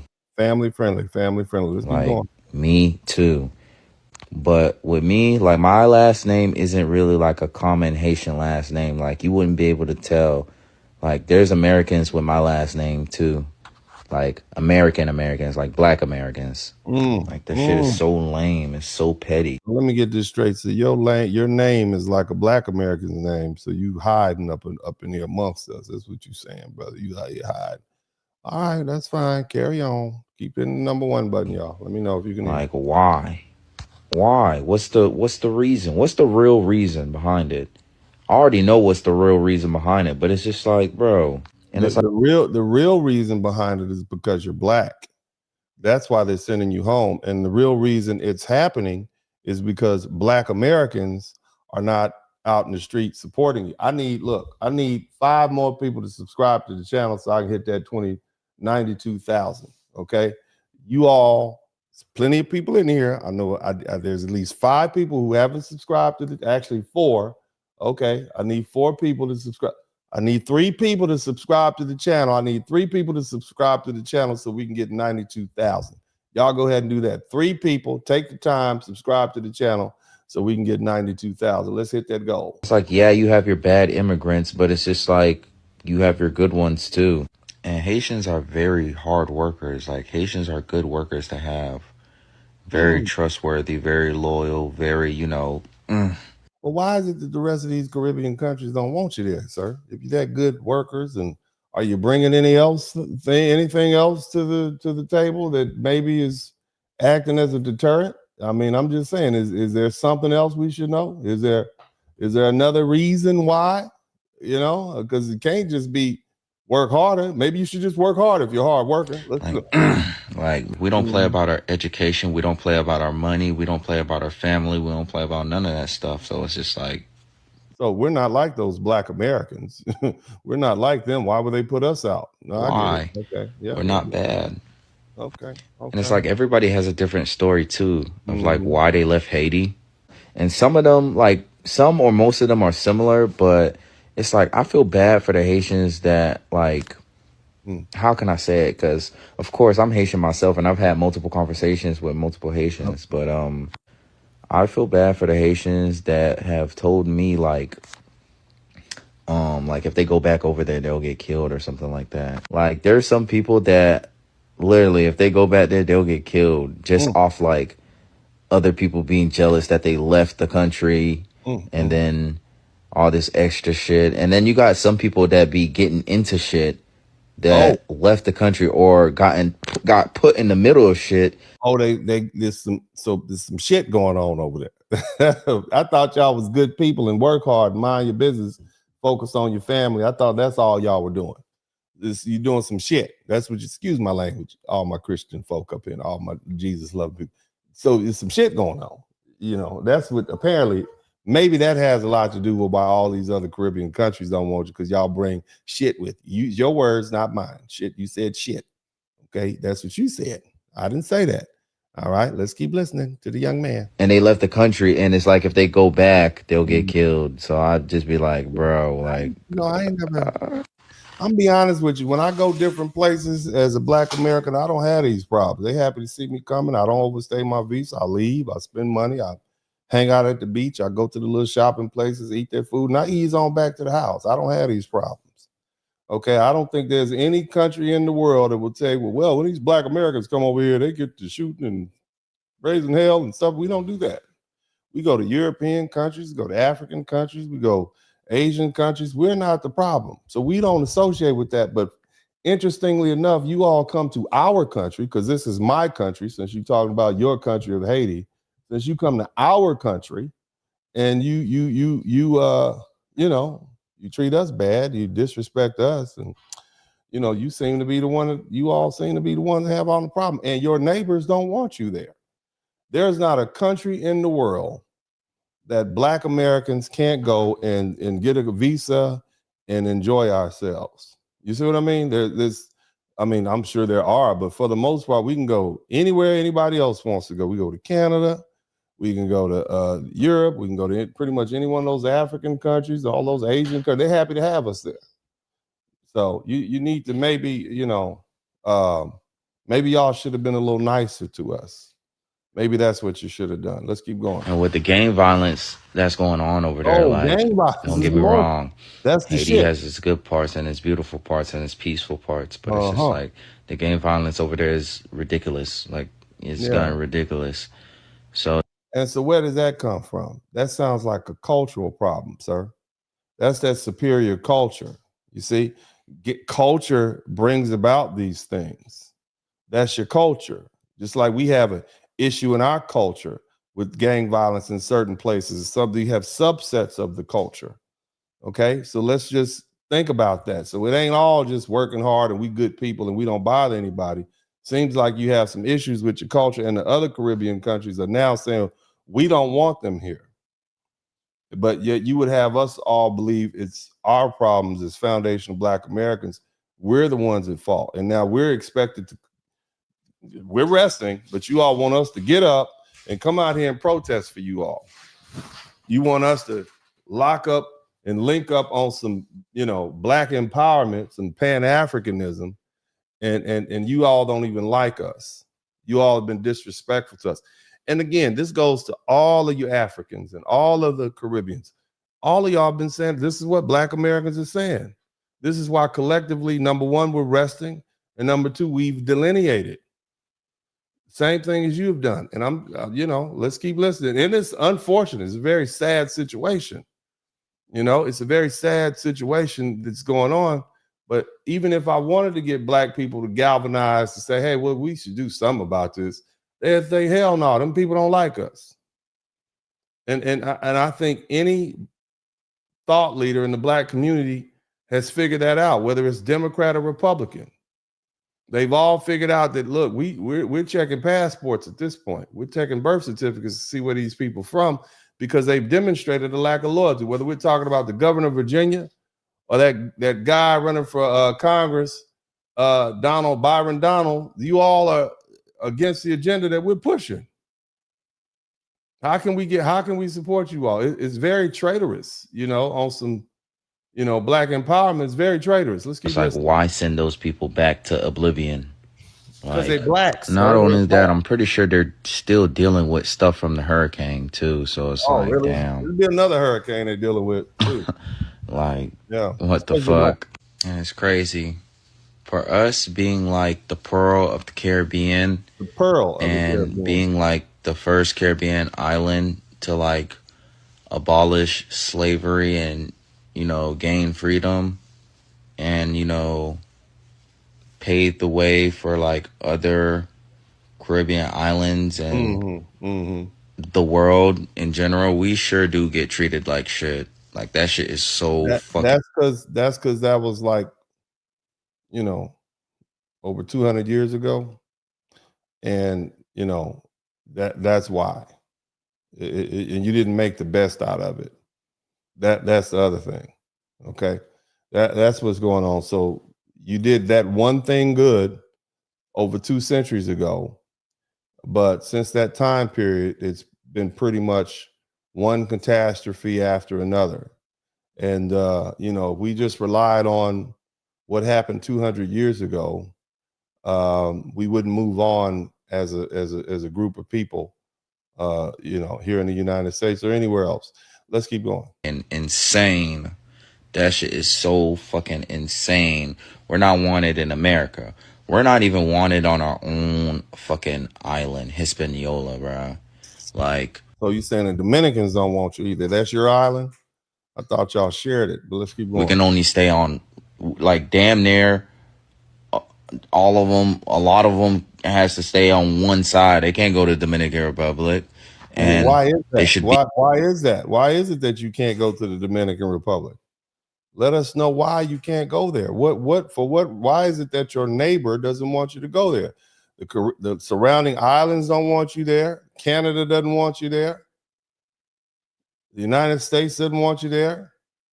All 15 members of CARICOM don't want you there, except St. Lucia. What does that say about you? At some point, you're going to have to start looking within and say, well, maybe, you know what I'm saying? Maybe it's us. Be able to, because that's a whole nother topic to talk about too. But like I said, they should be able to. It's not like they're banned from Dominican Republic, but it's like, bro, you might as well ban them from Dominican Republic the way they get treated.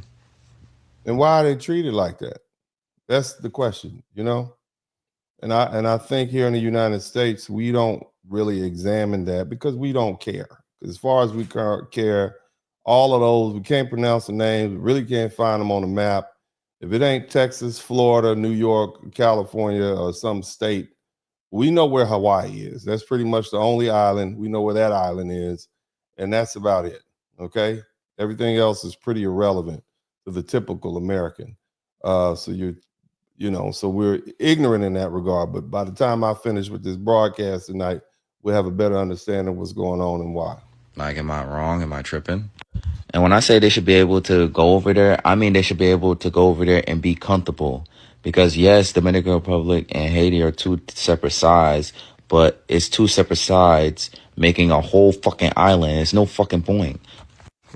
Like, it's no point. So this guy is basically saying they should be able to go to the Dominican Republic and stay and be comfortable. That's what you're saying. Okay, I get it. All right, let's keep going. Let's treating keep going. each other like that. The way that the Haitians and the Dominicans treat each other, like literally damn near the same ethnicity, same damn near alike. Like, so you damn near the same alike, but you all constantly say the Dominicans don't like you because you're racist or they're racist. All right, let's deal with that. it's no point, and it's not like it's a canyon separating both sides either.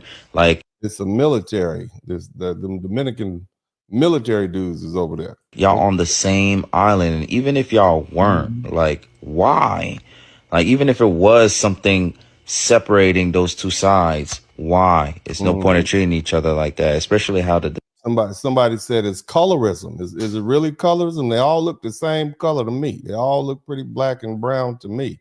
But we'll deal with Dominicans that. treat the Haitians, bruh. And I know I'm not tripping because Dominicans, you know, treat each other a certain type of way. Like the lighter ones will look at the darker ones with a stank face. Just like you Haitians look at black Americans with a stank face and tell us we don't have a culture. You mean like that? Is that same kind of stank face that or maybe it's like those other Caribbeans look at you all with the stank face? Seems like that's pretty common to me. Seems like there's a lot of stank face going on around here. Somebody type stank face in the chat room. Because of their skin color. And I've been to Dominican Republic twice. I've literally seen it. I literally seen it. Probably but I right. digress. It's That's a pretty whole. I mean, according to this report out of Sweden, Dominican Republic is the second most racist island or racist place in the Americas, behind Venezuela. Venezuela's number one. The DR is two. Both of them got America beat. But you're still here. Okay, let's keep going. Other topic to talk about right there. But yeah, shout out to I find it so weird. Like, where are the people that claim that they are Haitian and they're obviously not Haitian? Like, where are the wannabe Haitians? Like, where are the people that claim to support Haitians? Like, where are those people at? Maybe you don't have a lot. Maybe there's a reason for that also. Okay, let's keep listening, sir. Crickets.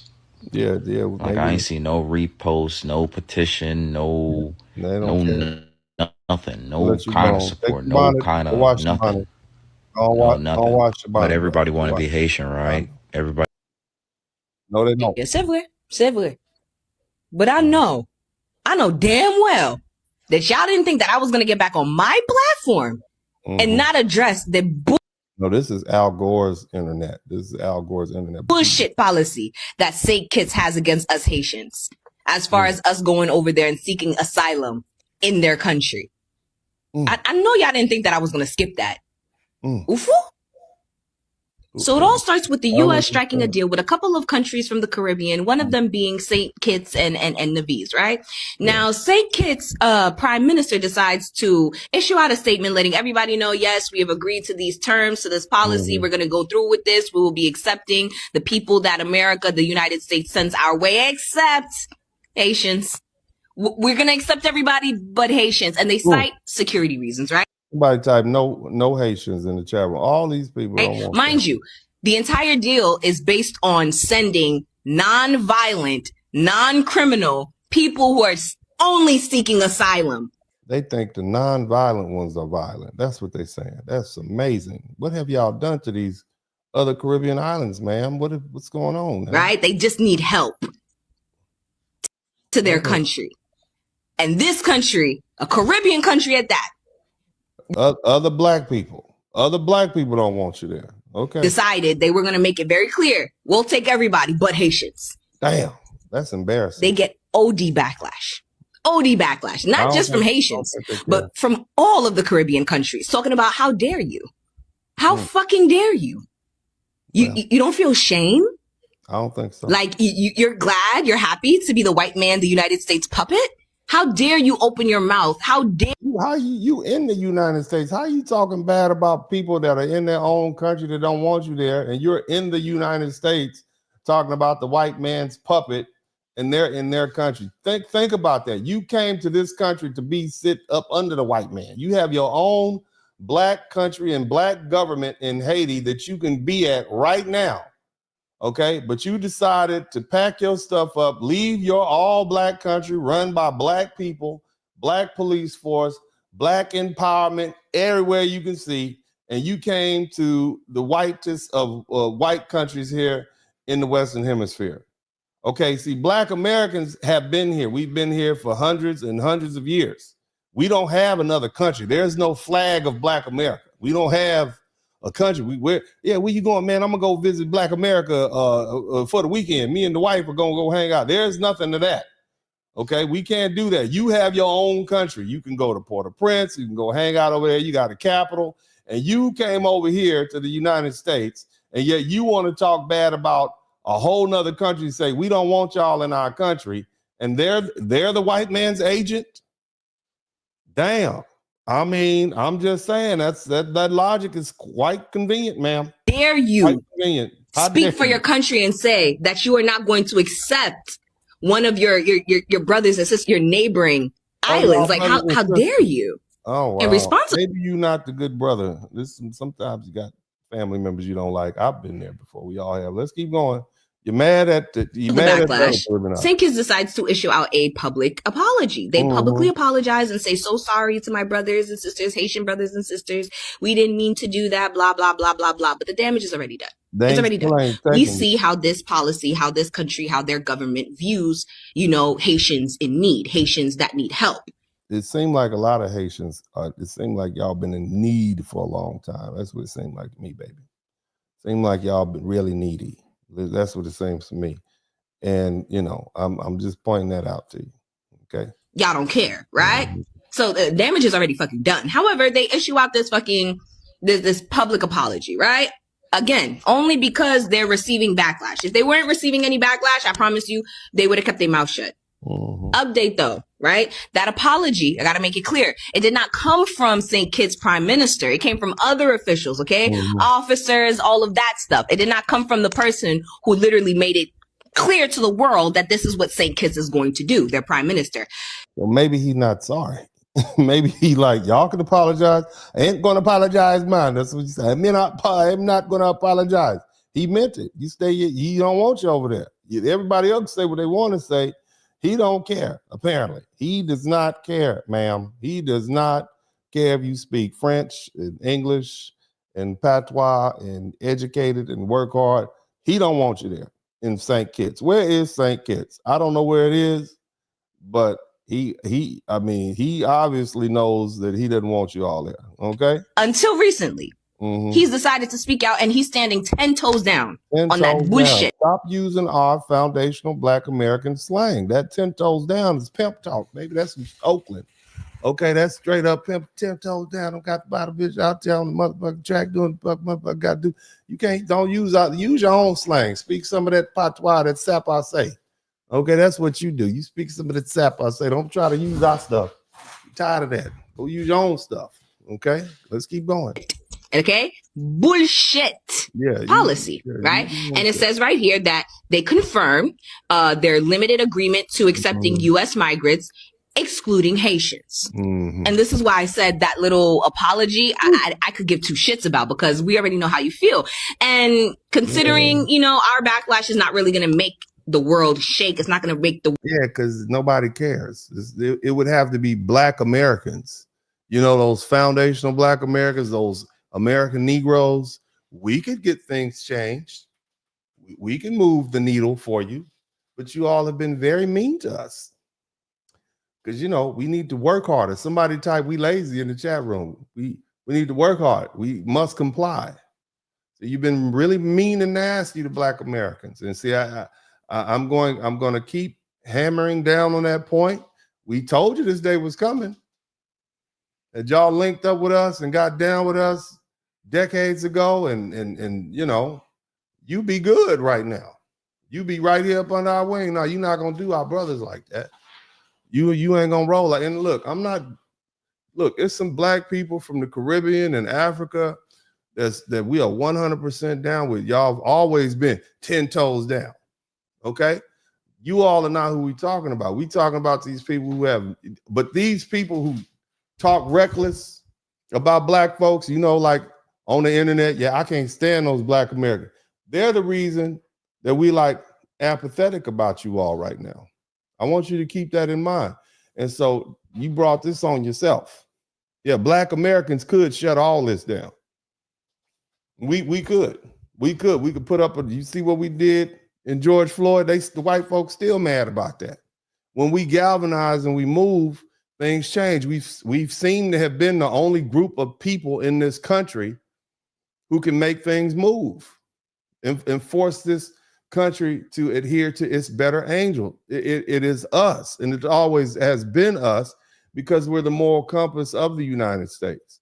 But at this particular point, we're resting. Somebody type "we resting" in the chat room. World move yet. Mm-hmm. I had a feeling that you guys were gonna just, stick to your guns, and that's what they're doing. Now, personally, for me, fuck St. Kitts. I'm not going there. I'm not spending my money there. I'm sorry for anybody who is from that nation, from that country. I'm sure you guys are beautiful people, but I don't give a fuck about any of that when it comes to how your government is treating my people. Now, because of all of this going on, you understand a lot of Haitians have taken to voicing their opinions, talking about it just sucks how Haiti has done so much for the entire world, especially the Caribbean. And this is the things that we get, even when we are in need, when we need help. I mean, what have Haitians done for the entire world? Because like when I talk about what Black Americans have done for the entire world, I can talk about inventions. I can talk about world leaders. I can talk about thought leaders. I can talk about, the fact that we have over 100 historically Black colleges in the United States, and we have Black people from all over the world who are educated at those colleges and go back. I can talk about the influence that we have, and the influence we've had on, the Vietnamese people and their civil rights movement. I can talk about what has Haiti done. I mean, I hear this and I'm not disrespecting, but let me know, what has Haiti done that the rest of the world should now come running and be at their beck and call? Because I don't know another group of people. I don't know another group of people of African descent who've had more of an effect on the world as foundational Black America. I just don't know. Let me know. Tell me. And I'm asking a question, okay? Because I was thinking about this the other day. When you sit around and you think about that Black Americans are a tiny population, a tiny minority in the United States, and whether we're talking about music, culture, fashion, language, his history. I mean, hell, we helped build the United States. It was our labor and our ingenuity that got this country, the United States, to where it is, and it's the most powerful nation in the world. I heard this young white nationalist, Christian nationalist, say the most ridiculous thing. He said, if it wasn't for the white man kidnapping and bringing Africans to this country, we'd still be living in huts. And my thing is, well, what did America look at the time? America was a wilderness. So if it wasn't for the Black people being brought to this country, you would be still in law. You'd be living in log cabins, or you'd probably be slaughtered by now. So it's the Africans in that labor that basically tamed this land. You see? So let's keep that in mind too. But I'm gonna let this little lady keep talking, and we're gonna get back and get to our main body of this broadcast. They refuse. They close their doors in our faces. Mind you, after we freed ourselves, we could have been fucking selfish and just kept our freedom and our liberation to ourselves. Instead, we were literally... You had that big debt to pay back to France. That's what you had to do. You wasn't free. You were in debt up to your eyeballs, and then you decided to take it out on other people. But I'm going on a freeing tour, asking anyone, you want to be free? You want help? And giving it to them, with nothing in return. But I do want us Haitians to stop reminding them of the history. They don't care. No, they don't. They know the history. It's available to them if they don't know. You really don't know, and they really don't care. I'm just going to be honest with you. Nobody really knows your history, and nobody cares. It's like the guy who was, the all-state running back in high school. That's just something like, all right, great for you. Nobody cares, and nobody knows. It's one war of thousands of wars that happened 200 years ago, baby. I'm just going to be honest. Nobody cares. I think I can collectively speak. It's interesting. It's great. It's one of those things you learn about, but nobody cares about your war. I know, you know, but if you had more things to talk about, more things to be proud of, you would. Like foundational Black Americans have so much that we can rely on and talk about that we don't even talk about stuff we did 200 years ago. Black people are not talking about what we did 206 years ago in 1804. We talking about stuff we did, like we just had Miss May die and she helped invent GPS, you know, 10 years ago, 20 years ago. You see, this is what we're talking about. So, you know, you know, your resume, you need to update your resume. So that they can learn. They don't care. They don't okay? care. We are asking the descendants of the ancestors who did care and respect us to do the same, and they don't give a fuck. Okay? Yeah. They don't. This is why the Haitian disrespect in the Caribbean is it's so big, it's so wild, because they don't care about the history. If they cared about the history, every single fucking Caribbean country would have the most up respect, right? For Haitians and Haiti. They don't. That's not the case. And then also, low key, it's starting to give off, you know, that like abusive mom who like did stuff for you, and every single time, you know, you want to kind of like not do what she wants, and she's like, but I did this for you, but I did this for you. Yeah, that's how y'all sound. That's a good euphemism. You all do sound like somebody to keep bringing up old stuff. That's what it sounds like. Damn, how many times you gonna use that? You know, we can't keep reminding them anymore. They don't care, right? And then two, personally, as a Haitian, I've been having this feeling. I've been having this feeling like we are gonna be okay. Good. We're actually gonna be more than okay. Good. Like, I don't know. Think positive. I think that this is all a part of God's plan. We Haitians that have decided to leave because Haiti has gotten too bad, and we let now, did y'all decide to leave? I mean, okay, I'm gonna let you finish, baby. Foreigners take control of our country, of our land that we sacrificed, our ancestors sacrificed their lives for. So the foreigners are doing better in your land than you are. Okay. Sounds like you've been colonized again. That wasn't Mother Nature. Haiti, she's not happy about that. I don't think she's happy about that at all. The reason why all of these nations, they're closing their doors in our face is because we have to go back home. We have to go back home. Sounds like a good idea. No offense. You going back? Are you going to go back home? That's what we need to know. We work the best under pressure. It looks to me like you living pretty good. I don't know if you're going to go back. Why the fuck did we run? And not really run. We didn't run. You guys know what I'm saying, but I have to. What'd you do? You just walked away? What did you do? Clear that up, because I know there's some fucking ignorant people that's going to take that shit and run. You did. You said it. You know, you go with your first mind. You said run. Somebody type run. Y'all ran. Literally. But y'all definitely rolled up out of there. We're supposed to go back home and finish what we started. And you done got rid of all the white people. Who else you gonna get? Let's keep going. That's the reason why all of these nations are closing their doors in our faces. That's the reason why. No, even if we help them. They're closing their doors in your faces because you are bad guests. Okay, they don't want you in there anymore. You're bad guests. How many people had to tell you you're a bad guest before you realize it? Darn it. You're a bad guest. Nobody wants you. Even if we fought for them, even if we would go over there and put our lives on the line for them, it's because we have to go back home, and we have to put that energy into our country, into our people. I'm going to share you guys a video real quick. I want to share this video. No, you're not. We're going to get you out of here, baby. You just talked and talked and talked and talked and talked. Blah, blah, blah. Blah, blah, blah, blah, blah. Let's get somebody else who's a little short. Hopefully, and this is gonna be the last one, because I can't do it. I can't do it. I got it.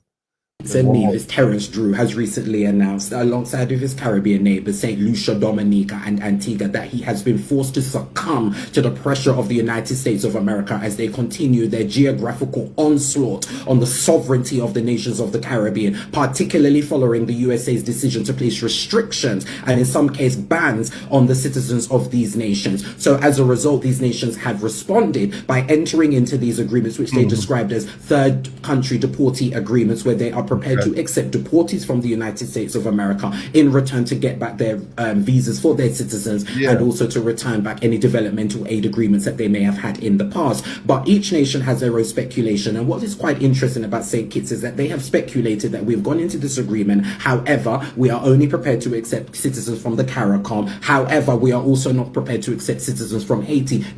Damn, no Haiti. Despite them being a member of the CARICOM. Now, they've cited the reason being security concerns, because Haiti right now is going through a transition. There is a lot of gang control, particularly in the capital city. 80% of the capital has been controlled by gangs, major highways, the ports, the airports. These say 80%? And other things is being controlled by the gangs, and it is destabilizing day by day. In addition to that, there is a transitional government coming in February, and there are major concerns whether or not that is going to be a success there. And if it isn't successful, there will be a full-blown breakdown of the nation. And as such, St. Kitts has cited that there is no reliable source or way for them within their own technological restrictions.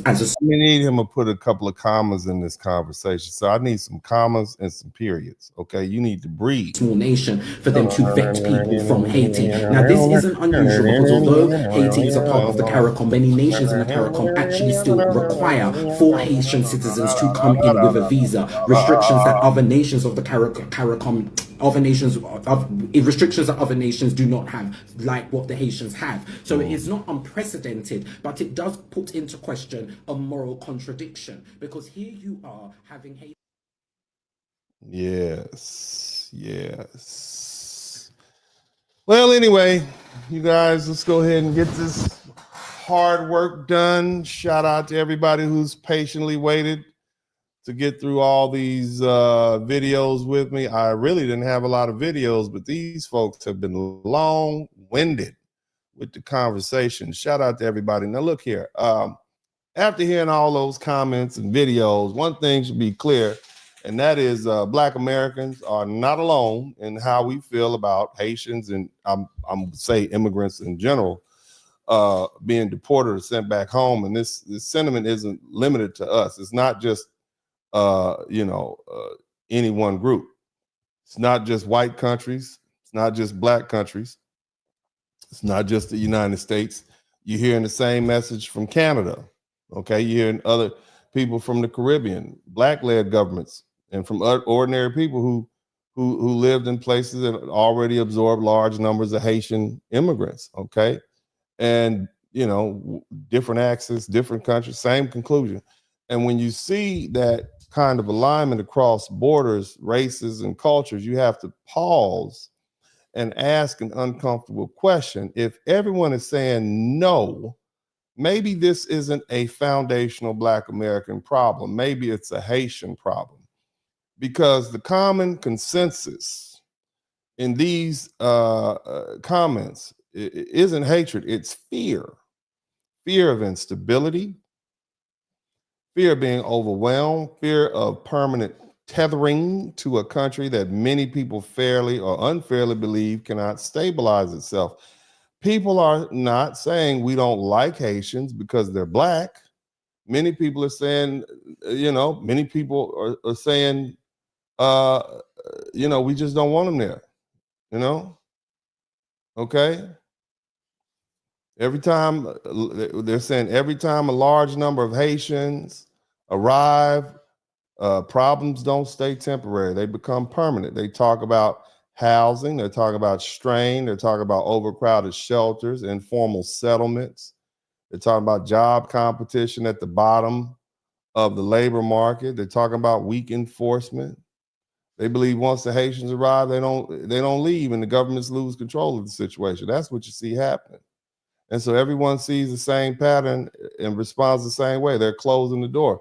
So when foundational Black Americans say, hey, we're not protesting, we're not rushing in to defend, this, and we know it's cruel. We know the enforcement is cruel, and clearly what Donald Trump is doing by revoking the TPS status of these Haitians and Somalians is racially based, and we are not going to deny that. All right, but again, you know, we're not rushing in to defend that cruelty or racism, and that's you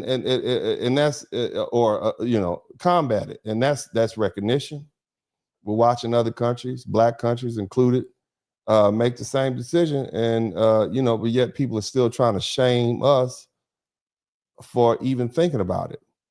Okay, and let's be honest, Black Americans are tired of being the only group expected to absorb everyone else's crisis. We already know what it feels like to be permanently tethered to pick up the tab and take blame for their crimes that they commit when they're amongst us, and then get nothing in return. We lived that movie before. So, you know, here's the thing. Why don't we care is the real question. You see, why does no one want to take these Haitians? Because when the rejection is widespread, it stops being about racism alone and starts being about patterns, capacity, and consequences. And again, it seems as though these Somalians are having the same problem. I'm gonna let y'all see one more video before we get this thing cracking, because I want you to understand that it's not just the Haitians. Okay, it's not just the Haitians, and I think I can pull this one up. Check this out. Hit the number one. This is what they're saying about the Why Somalis. we are not supporting you Somalis is because y'all are selfish people, you're ungrateful, you're haters, you're racist, you're tribalistic. Nobody wants to be behind you, and you're so standoffish. And the most important thing, y'all have said you're not Africans. You said you're Somalis. You gravitate more towards Arabic, those Arabic countries. So you've distanced yourself from Africans. That is why we don't support you. Nobody wants to support y'all. Y'all are a problem. You're a big problem. You're thieves, you're liars, you're scammers. Right. You know, nobody trusts you. And a lot of Africans are embarrassed by y'all. They don't even want to associate themselves with you guys. So the feeling is mutual. Y'all don't want to be Africans. We don't want you. We are embarrassed that you are in the African continent, because y'all are an embarrassment. Your country is a shit, slumpy, dumpy hole. Nothing. Now she's talking about Africa. The Africans feel that way about Africa. And I bet if we were to take a poll, there was a lot of Black Americans and people in the Caribbean who find that Haiti in its current state of, you know, atrocity is also an embarrassment. And maybe that also has a reason to do with why people don't want you there, because you can't get your stuff together and you keep blaming everybody else. I'm just saying, but you know, whatever. Shout out to my man, Delete Laws. Nothing is going on there. Nothing. You guys have dilapidated, ruin-like buildings. You know, you've got trash everywhere. You know, nothing. And the most important thing, why a lot of Africans, they're not riding behind y'all, Somalis, is because when it came to issues like that whole the killing of Christians, you guys have been silent and mum. Why? Because you're fake-ass, evil, cult-like religion is behind it, killing all those innocent Nigerians. And you would think Ilhan Omar, being a congresswoman trying to speak up. Well, I guess she gave him an earful. Yeah. So anyway, like I said, so what are they gonna do? What are they gonna do here? Okay, so a lot of migrants, especially the Haitians and the Somalis and the Nigerians and the Venezuelans, they're trying to run to Canada. Okay. They want to get up there to Canada, okay? Not because it's perfect, okay, but because they're scared. And in the United States, ICE enforcement has increased tremendously. So they're trying to get to Canada. Where are my Canadians at? They're coming up there your way, all right? Now, here's the thing. Canada doesn't want them either. Canadians are openly saying their country is already overwhelmed. They have housing is unaffordable. Jobs are scarce. Shelters are full. Social services are stretched in, and they're making it clear mass migration from the U.S. is not welcome. And this isn't America talking. This is, Canada, right? Everything's better than America. For people who hate America, they always will pick out any other. UK is better. Canada is better. None of them want y'all. Okay? We are full. Canada is closed. We can't take care of our own people and let alone everybody else. And here's the thing. They're arresting people at the border. Canada has ramped up its enforcement. They have dogs, drones, helicopters, surveillance. And, if you're already in the United States, Canada usually will not let you claim asylum because America is what is called a safe country. And basically, the Canadians are saying that plainly, trying to bounce from Canada to the U.S. or U.S. to the Canada is not asylum, it's desperation. And even if someone gets past the border, Canada's asylum system is already buried. People are waiting years with no clear answer. And again, the Canadians are saying, don't come here.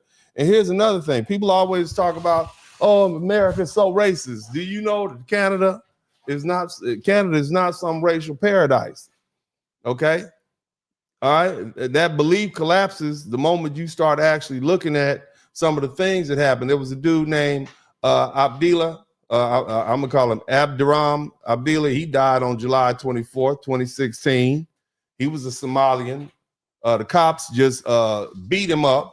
Okay, while he was arrested. This dude was apparently had some mental issues, and I'm understand there's a lot of that going on in the Somali community because they have a lot of inbreeding. But basically, they struck him with batons, they pepper sprayed him, and he died. Okay, because of and they beat him to death, and they try to say, oh, he's a black man, even though the Somalians have told us here in the United States they're not black, and the cops got acquitted. All right, this is right in July 24, 2016. There's another situation that happened. A man named Andrew Loku, he was shot and killed by the police on July 5th, 2015, inside his apartment. He was holding a hammer, but the police, the witnesses say that the cops escalated it instead of trying to de-escalate, and that sparked years of protests. Okay, basically they're saying black immigrants are treated as threats first, not citizens or neighbors. And then, in Canada, they have something called carding in Toronto. And that's where they they stop and question and ask for documents for people, even if they haven't committed a crime. And they oftentimes target blacks. And the Toronto police service showed black people arrested and stopped, documented at a far higher rate than white people. Even when it comes to black renters in Toronto and Montreal, they're routinely denied apartments. They always have to come up with extra documentation. They're quoted higher rental amounts, whereas white applicants aren't. And then, they always say that black families have too many people. These are foreign. These ain't our black. These are different kind of black. These are Somalians and whatnot. But again, they even the Canadians, the Canadians face higher, black Canadians face higher unemployment. Okay. So, it's the same stuff. And so whether they're, black people, whether they're immigrants or not in Canada, you're not escaping racism by going to Canada. Now, again, a lot of people act like, only these white countries are the problem and the United States and Canada is being too strict. Okay. But as you saw, the Caribbean countries, they don't want the Haitians either. And so, and I'm laying all this out because, black folks have a little apathy towards these black immigrants. And, we feel guilty about it because we're loving, wonderful people and we are very accepting. And here's the thing, you can't go around the rest of the world and people do that and just accept people in their culture. People don't do that. But, you heard some of the statements. The first one, they were St. Kitts and Nevis. The Haitians are excluded. He said this in January 2026. The Prime Minister, Terrence Drew, said the St. Kitts and Nevis had a limited agreement connected to the U.S. migration policy. But he made it absolutely clear that the Haitians were not to be sent to their island. And the government said that this was because of security concerns and limited space. And this was said publicly, and it was reported in the media. And see, bluntly, without being polite, this is what the government said. They basically, what security security concerns mean is they believe that bringing a large number of Haitians increases the risk of crime and violence and instability and loss of control. This is what they believe Haitians bring with them. Okay. You got to respect that. This is what they said. And these are your neighbors saying this. What about that Zopound posse down there and that's what you did with your time in Miami? Y'all started a game, right? And you're proud of it. That's what you did. You know, you're proud of it. You're proud of the drug dealing you're doing in New York. Proud of it. This is what you did. This is what they mean. Security concerns. They know you. They think you all bring crime. You bring violence. You bring instability. They think you're going to break down the public order. They say you're coming from a country that's run by gangs. In plain English, we don't want Haiti's problems imported to our country. And when they pair that with the limited space, because these are little tiny islands, what they really mean is if things go wrong, we don't have the police force or prisons or courts, the hospitals, or land to contain it. And they're choosing national survival over sympathy. And that's a hard truth. And this matters because it destroys the narrative that this is about white countries being racist or foundational Black Americans being uniquely hostile or xenophobic. Have you heard all these people on the internet with the nerve to tell Black Americans that we're being xenophobic because we're delineating and we're saying, no, that ain't enough? You got these Black Caribbean governments are making the same calculation and they're just saying it quietly, that you're being polite. But they're still closing the door. Even the Bahamas. Did you know the Bahamas?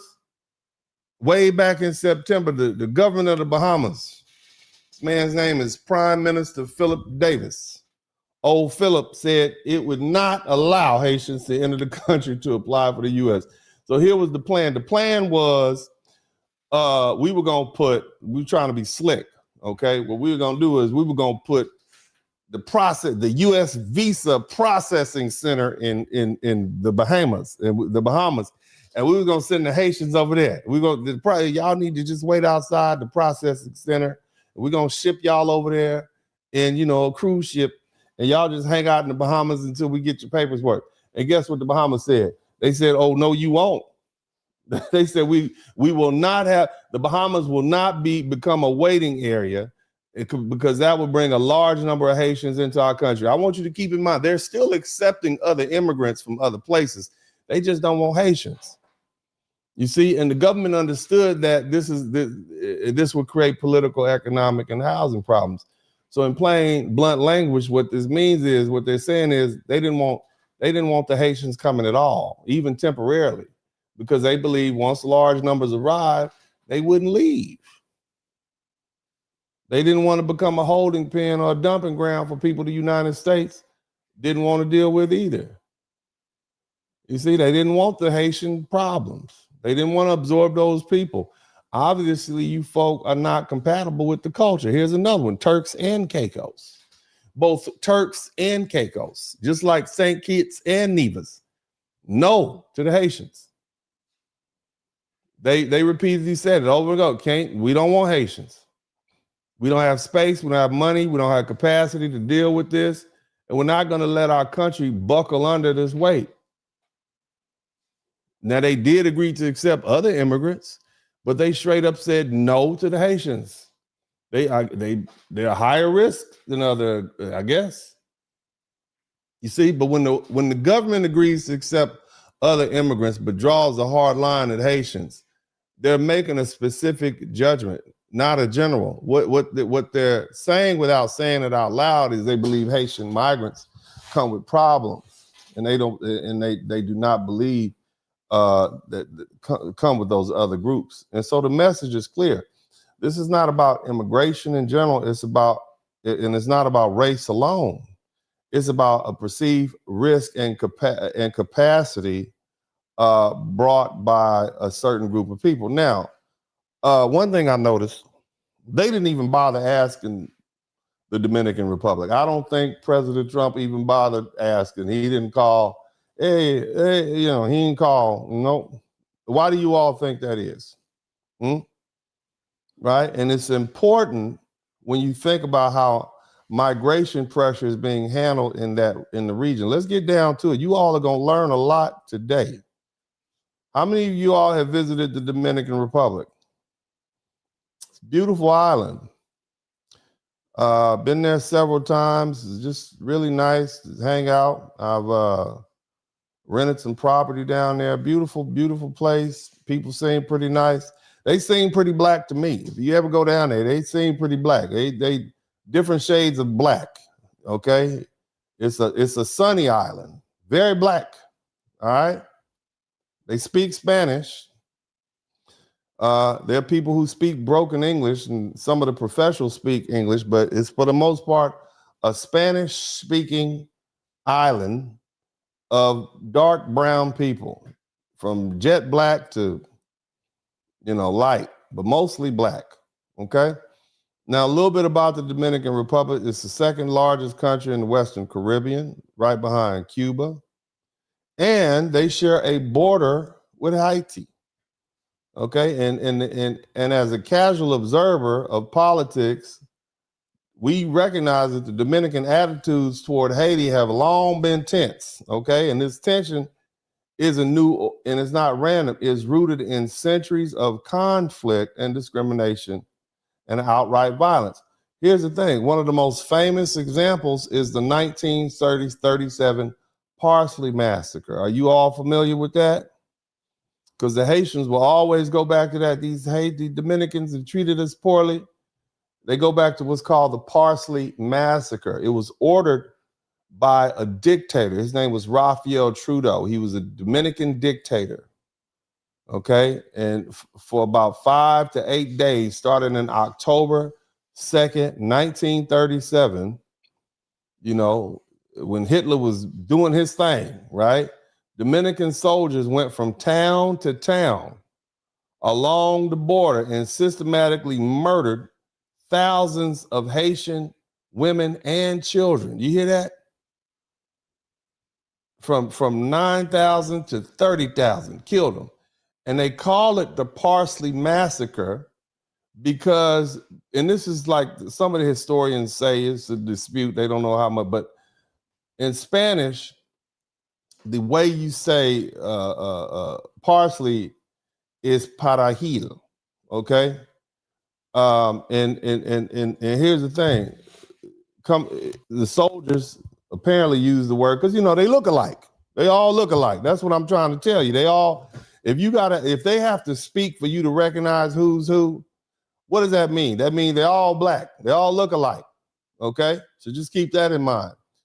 And the word, it was a test. They used the word perejil as a test, and the Dominican troops would hold up a little piece of a sprig of parsley, and they'd ask people to say the Spanish word perejil.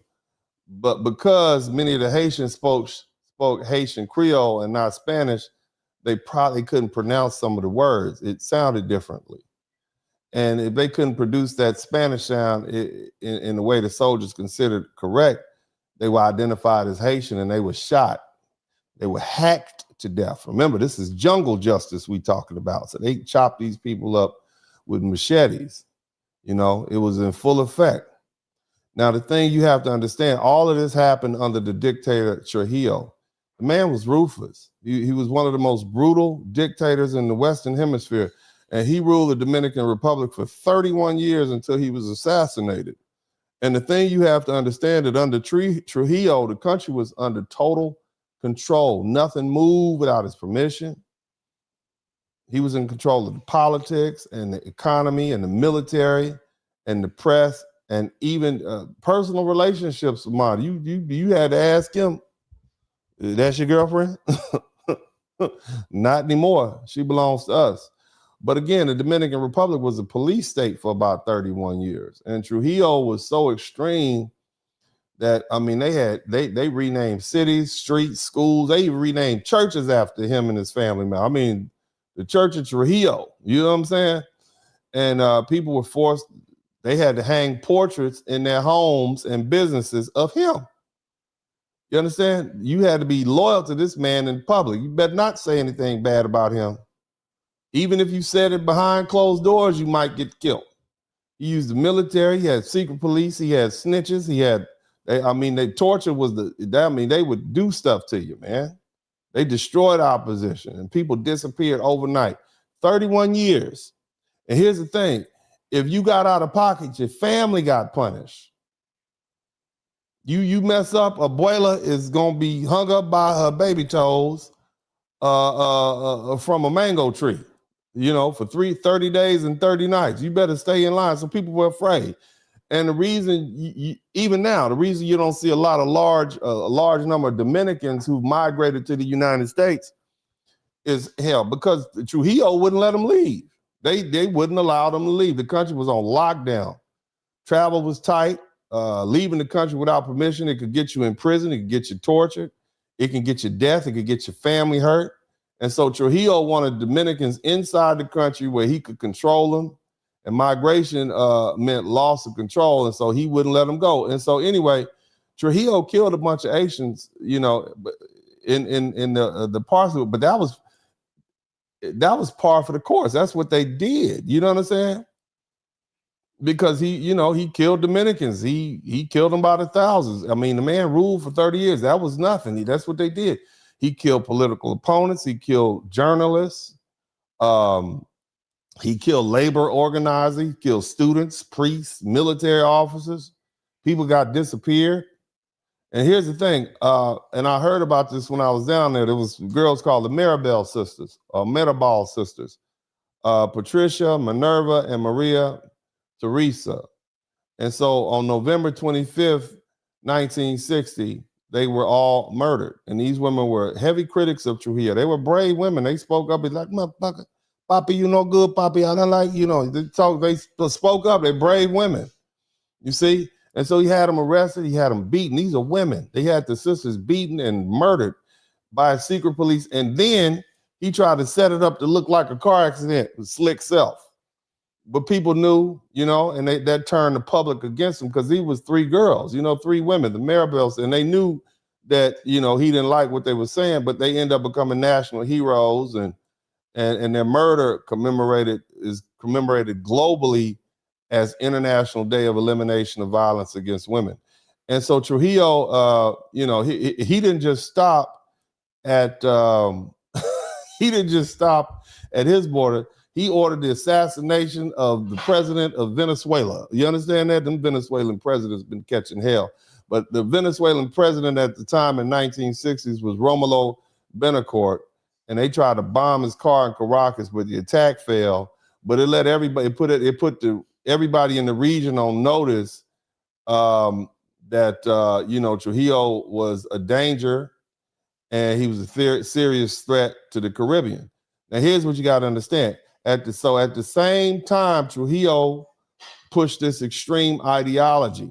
It was literally called anti-Haitianism. Okay, that's the way it tracked. Anti-Haitianism, right?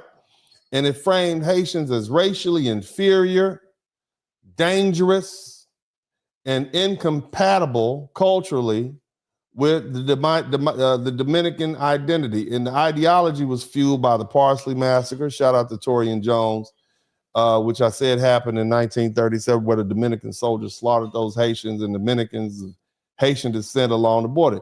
It's critical to understand this point clearly. Trujillo's racism was part of a larger system of absolute control. He used race, he used nationalism and fear as tools. And Haitians were targeted, but Dominicans lived under terror every day as well. Okay, so these were just rough times. But by the 1950s, Trujillo had made enemies everywhere, whether we're talking about Dominicans, the Catholic Church within their own military, internationally. And on May 31st, 1961, they put him down. You see what I'm saying? Matter of fact, his own homies killed him, his own allies unalived them in a very crucial way. But here's the thing you have to understand. For decades, Dominican governments have repeatedly deported thousands of Haitians, all right? And they've done it without due process. In 1991, there was a decree that they used to expel 6,000 Haitians and people of Haitian descent. So there's no birthright citizenship in the Dominican Republic. They sent tens of thousands out of there. They got them up out of there, okay? They were separated from their families. They were denied legal rights. Whatever you had wasn't yours anymore. And here's the thing. Recently, some human rights organizations are documenting modern deportations and targeting Haitians living in the Dominican Republic. Okay? Undocumented Haitians, including people born in the DR, Haitian parents, people being detained in overcrowded centers with reports of abuse and poor conditions and forcibly being removed, same thing we doing up here. All right? And there's a long legacy of racialized laws and policies that strip people of Haitian descent of their citizenship as Dominicans. And in 2010, they said there was an estimated 210,000 people of Haitian descent born in the Dominican Republic. They lost their citizenship after basically their equivalent of our birthrights, our 14th Amendment birthrights, they stripped it away from them. And so in April 2025, the Dominican government made headlines again. They deported some more of them. They pregnant women directly out the hospital. They snatched them up out there and sent them home. It was cruel. It was condemned by human rights. And groups called it cruel, and the UN Advocacy Organization said it's cruel. I think we can agree it's cruel, right? So here's the thing.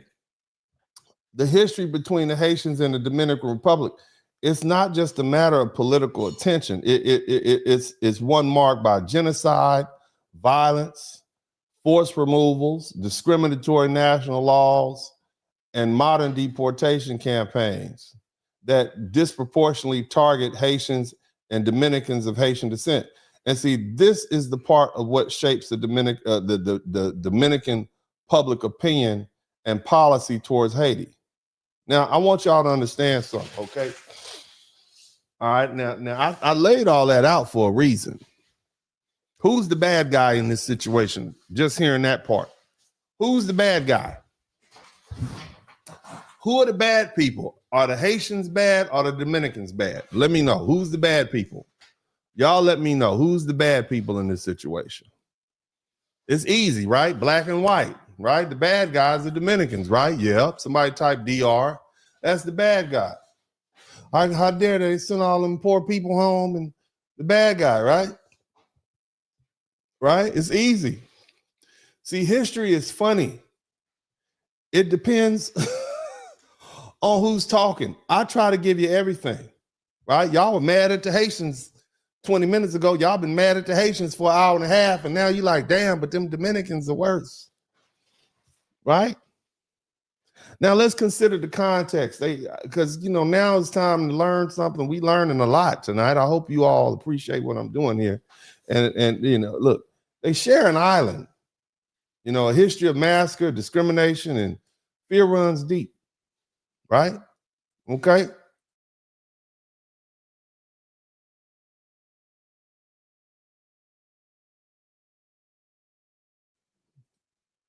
So, here's the thing. When you see the U.S. hasn't asked the Dominican Republic to take Haitian migrants, it's not an oversight. It's a straight political and social reality.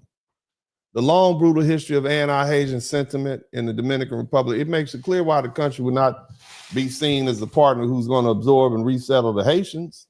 And besides, we have a good relationship with the Haitians.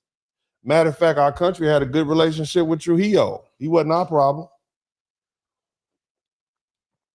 But, and I'm going to put this but there. I think we should re-examine the narrative about this. Okay? Because here's the thing. I want you to listen to me, right? We've already established that the bad guy is the Haitians. But again, when your neighbor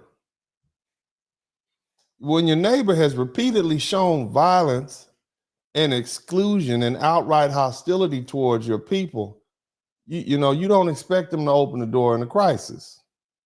Now, here's the thing.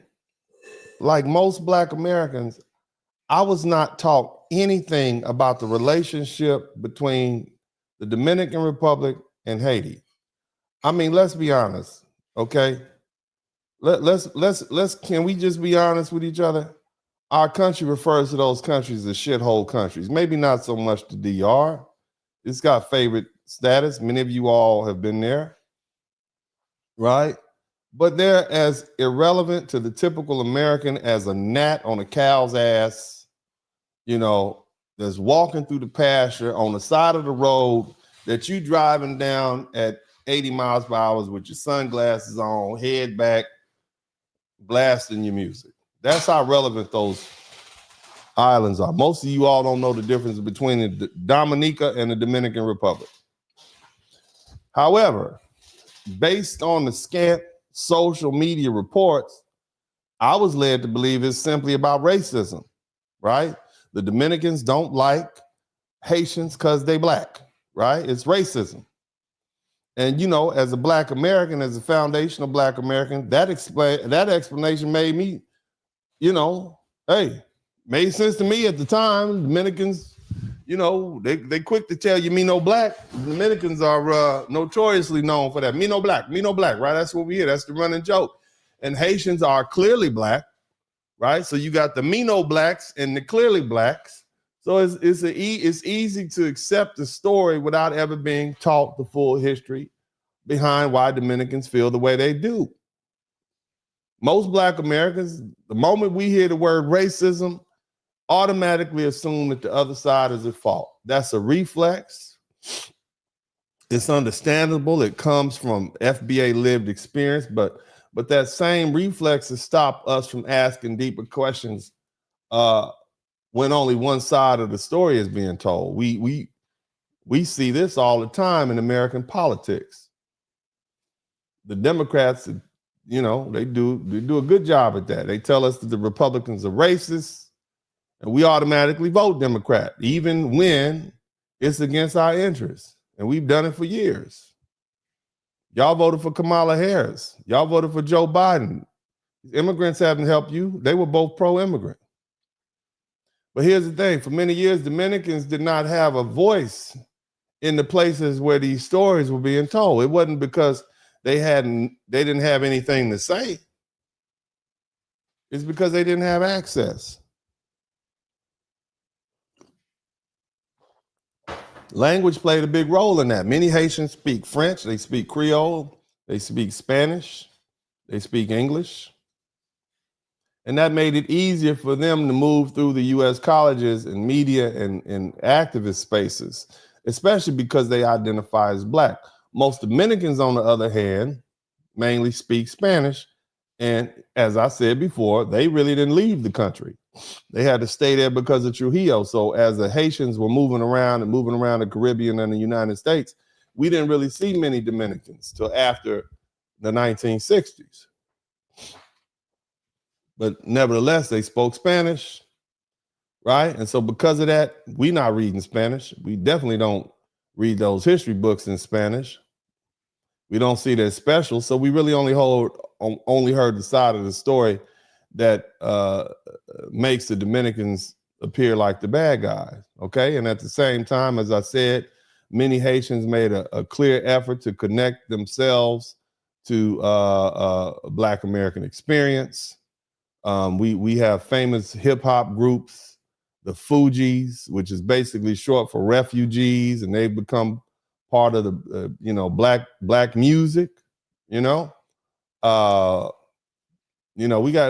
everywhere. And they, and so and the other thing is a lot of the Haitians, they went to U.S. universities, they joined advocacy groups, they learned how to speak the language, they use in American racial politics, and we gave them access to Black American scholars and leaders and institutions that help shape public opinion. Dominicans often did not see themselves as black in the same political way, so they didn't enter those spaces. So as a result, they were missing from the rooms where the research is written and where the classes were taught and the public stories are formed. And the system, and the system Black Americans built to share ideas and protect interests were not open to them in the same way. And what that did is it created an unfair situation. The Haitians had the language, the skills, the access, the institutions to tell their story, and the Dominicans didn't. And over time, this allowed Haitians compliments, complaints about the Dominican Republic and their government to be accepted as fact, while the Dominican side of the history was ignored, watered down, or pushed aside. And my point is not that racism doesn't exist. I'm not saying that, okay? And I'm not saying it doesn't exist in the DR. I've seen it up close and personal. What I'm saying is Black Americans have not been given the full story or they've only heard one version. And in fact, at this point, it's starting to be exposed. It's been exposed that certain NGOs have spent years funding propaganda that attacks Dominicans and twists their history. There was even a petition signed at CUNY calling for a boycott of the Dominican Studies Institute because they were caught lying and distorting historical facts. In a petition titled "Demand CUNY University Teach Authentic Dominican History." It was published online and collected signatures from people upset about how Dominican history has been taught at CUNY. And that petition states that the curriculum focuses on Haitian perspective of Dominican history and argues that this allegedly erases Dominican culture and heritage. Now, speaking as a foundational Black American, I want to be clear about something, and I want to be upfront. This is not my ancestral history. I visited the island. I've been a tourist. I was not taught this growing up. And like many Black Americans, I was given an oversimplified version of the relationship between Dominican Republic and Haiti. Just no different than how the Haitians probably talk bad about Black Americans, and we're not in those rooms to explain, the disrespect that we felt for them. I'm sure, they go tell other people, those Black Americans, I'm sure, right? But nevertheless, like many Black Americans, I was given a simplified version of the relationship between the Dominican Republic. They share an island. It's called Hispaniola. Columbus went there a couple times, and that's it. It was only later that I actually began to learn something like the historical timeline. So let's think about this. Let's go here. I want y'all to listen to me. And look, man, I need y'all to make sure y'all give me another. I still have not gotten my 5 subscribers. I need 5 people to subscribe to the channel so I can keep pushing. Okay, I need you all to manifest. Oh, okay, we got past that night. Okay, we got it. Shout out to everybody. We are at 92,032. I had to flip the dumb thing. Well, hell, let's see if we can get to 92,100. But look, let's learn something. So the first thing I need you to understand is that France wasn't on the island when the Europeans first arrived. Okay, when Spain was there. So France was not on the island at the time. It's significant because it destroys the version, a common belief that's incorrect, that shapes how people interpret Haiti and the Dominican Republic's relationship. Kind of people, if France and Spain got there at the same time, they're equal. And see, the reason that conversation matters is, first, it shows that Haiti and the Dominican Republic, they didn't emerge from the same colonial experience. Okay, the entire island was originally a Spanish colony. It was Spanish speaking, beginning in 1492. Okay, the Dominican society developed more than 2 centuries under Spanish rule with Spanish language. They were Catholic. Okay, Spanish was their cultural system, and it took roots long before France ever arrived and created Haiti. Okay, Haiti, by contrast, it emerged later from a French plantation system. Okay, on the western side, and those are 2 very big different historical paths. One arose from a Spanish colony. The other one rose because this is purely a money-making scheme. We're going to bring these black Africans over here and we're going to work them. And that's going to be it. The other side was a colony. We live here. Okay. And here's the thing. That undercuts the idea that Dominicans are simply rejecting Haitians because of race. If France had been on the island from the beginning, you could argue that both societies grew up together and later split because of racial hostility. Because, you know, Haitians are 95% black and Dominican Republic is like the most diverse group of people on the planet ethnically. But these societies didn't emerge together or at the same time. That's not what happened. The Dominican identity existed before Haiti existed as a political or cultural entity. And the divide is not just racial, it's historical, it's cultural, it's linguistic, it's political. Third, and I want to clarify something, Haitians and Dominicans have a different relationship to blackness. Haitian national identity was forged through a slave revolt against France, okay, that lasted about 13 years, which naturally centers black liberation at the core of their nation. The Dominican identity formed earlier and differently under Spanish, with a population of mixed. They had Taino, which are basically Indians. They had Africans. They had Spanish influence over centuries. And under that timeline, it explains why the Dominicans, they don't always frame identity primarily through race in the same way as Haitians. And the other thing is, it explains why later events like the Haiti occupation of the eastern side, you know that Haiti occupied or invaded the Dominican Republic, you see? And they did that from 1822 to 1844, you see? And that's one of the reasons why they don't share a brotherhood or they have this black liberation. They basically were under Haiti's control, and Haiti was seen as a foreign government. Now, that distinction is often lost when people assume both sides came from the same colonial roots. They didn't. So what I'm saying is France was not on the island at the time, and that matters because it corrects the timeline. And once that timeline is correct, that conversation changes.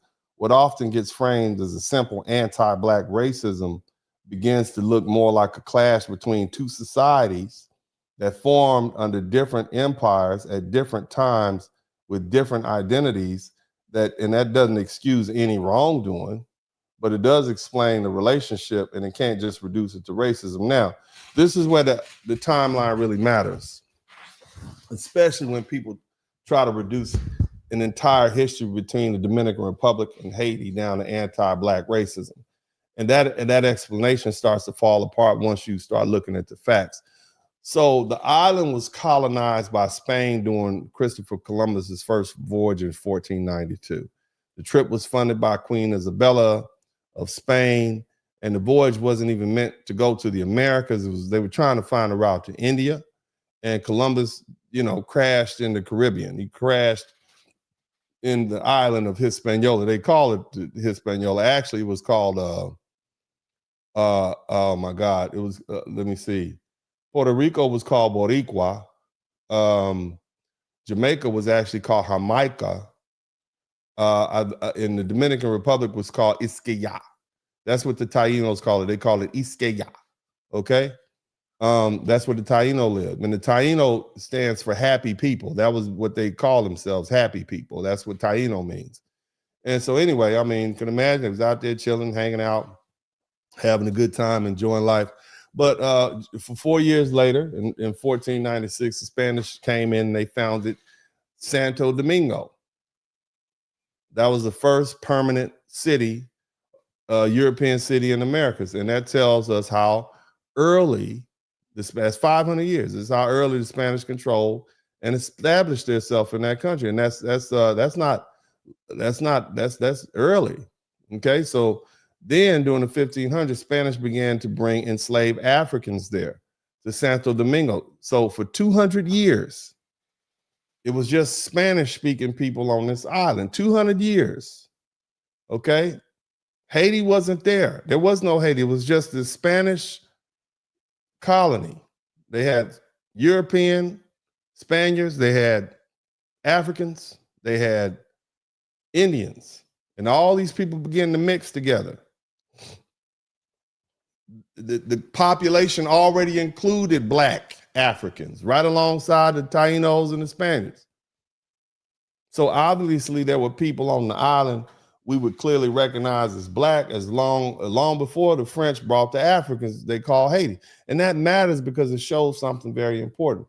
The Blackness was not foreign to the eastern side of the island, which would have been the Dominican Republic.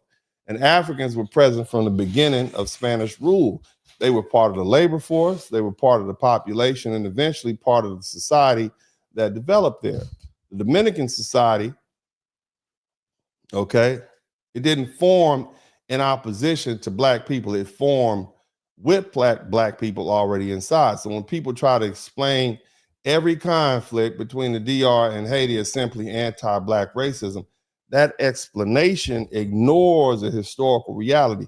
You can't logically argue that a society built from Indians, Africans, and European Spanish starting in the 1400s was fundamentally anti-Black at its core, especially before Haiti even existed and before France ever arrived on the island at all, okay? That doesn't mean racism didn't exist. It doesn't mean that relationship between the two societies can't be reduced. Well, what it means is it can't be reduced to just a single racial motive. That conflict developed later between two populations formed under different empires, different systems, different languages, and different political realities. And so ignoring that early presence of Africans on the island oversimplifies the story and later and leads people to the wrong conclusions. And once you understand that Black people were already on that island centuries before Haiti became a nation, it becomes clear that history here is far more complex than, slogan level explanation that most of you all assume. Hit the number 1 button if you still with me. I need you all to hit the number 1 button. Let me know you're still with me. And here's the thing. Again, like I said, most people assume that France was always present on that island. That's not accurate, okay?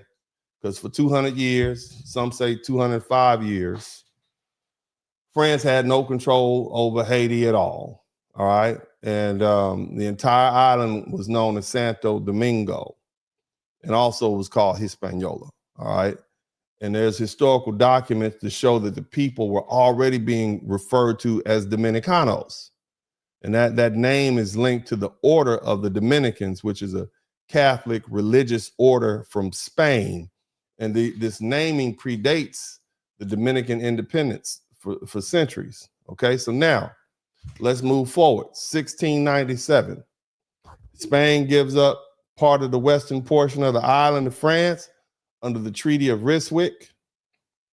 And this happens after Spain had already shifted much of the people eastward to avoid piracy. They'd already moved their stuff to the Dominican side, right? They're tired of them damn pirates. You know, Jamaica was founded by pirates. Pirates were everywhere. Pirates of the Caribbean. So around a year later, 1698 to 1698, the French said, we're going to set this place up. It's going to be a colony. We're going to bring these, we're going to do what the Americans doing. We're going to bring these Africans over here. We're going to work them. We're going to work them. We're going to work these Hebrews. We're going to work them like Hebrew slaves, right? That's what they said. We're going to bring these Africans over here. We're going to work them. We're going to work them. And they did. And those same Africans are the ancestors of what we now call Haitians. Now, let's talk about the Haitian Revolution. How many of you all know about the Haitian Revolution? Okay. All right. You guys heard about it? See, let me try to help you guys understand something. So one fact that often gets overlooked is how compressed the timeline really is. France didn't begin importing large numbers of Africans into the colony until 1698. Okay. All right, 1698, 1699. All right. Slavery on the western side of the island. That means, and mind you, the Haitian Revolution started in 1791. So from 1698 to 1791. So slavery on the island of Hispaniola, or should I say on the Haitian side of the island, it lasted less than 100 years. That's a couple of generations. So the Haitians weren't enslaved very long. Now the population was made up largely of enslaved people. Like remember, and let me go back to that. African Americans were enslaved for 256 years, but remember, we were surrounded. See, we were surrounded. We were the dominant society is called the dominant society because there's a whole lot of them. The Haitians were hundreds of thousands of deep, and the European colonizers was a much smaller number. And so that population of Africans rose up and they defeated colonial empire, France. They destroyed the plantations.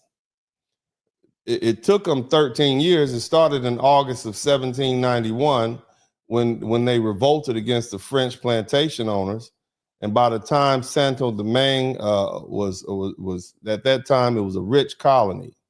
All right, one of the most profitable slave societies in the world. And on the eve of that revolution, the population of Africans was 500,000. They had 500,000 black slaves, 32,000 French colonists, and about 24,000 free people of color.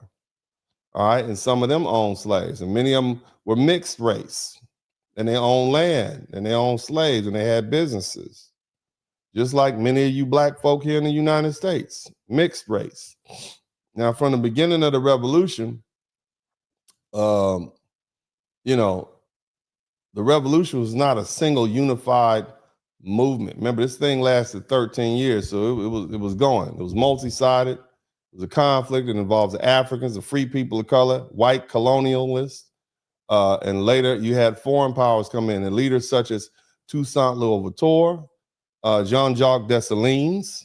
You know who that is? You know who those people are, right? And they fought not only against France, but they had internal rivals for control of the colony. And over time, the struggle became increasingly radical and violent and uncompromising. Now, on January 1st, 1804, Haiti declared independence. That's an important day. Haiti declared independence on January 1st, 1804, after 13 years of fighting with France. But see, here's the thing. The violence didn't end with independence. The way the revolution unfolded fast and brutal and fueled by fear of re-enslavement, guess what happened, right? It didn't end there. Now, the first thing, I'm gonna back up a little bit and I'm gonna explain to you all, part of the Haitian Revolution that is ignored is the role of the free people of color. And I believe the word, well, I'm gonna just call them free people of color, but it's a French word, gens de couleur. And I know I butchered that, but that's okay because this is America and I'm talking to Americans who speak English, so that's what we do.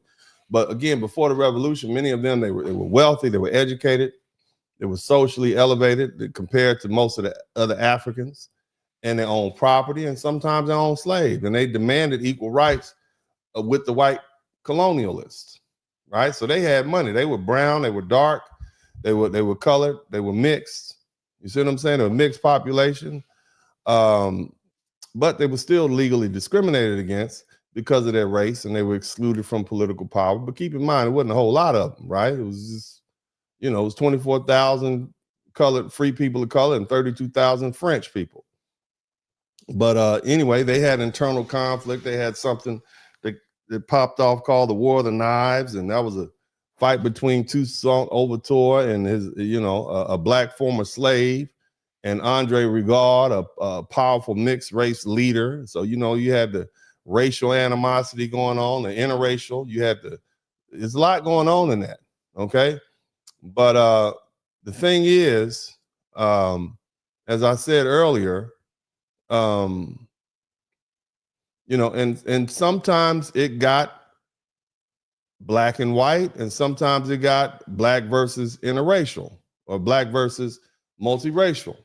And these purges sent a powerful message and a lasting message inside Haitian society, and political loyalty mattered most, but race and color still shaped who was trusted and who was sent. Some of them kind of saw the mixed race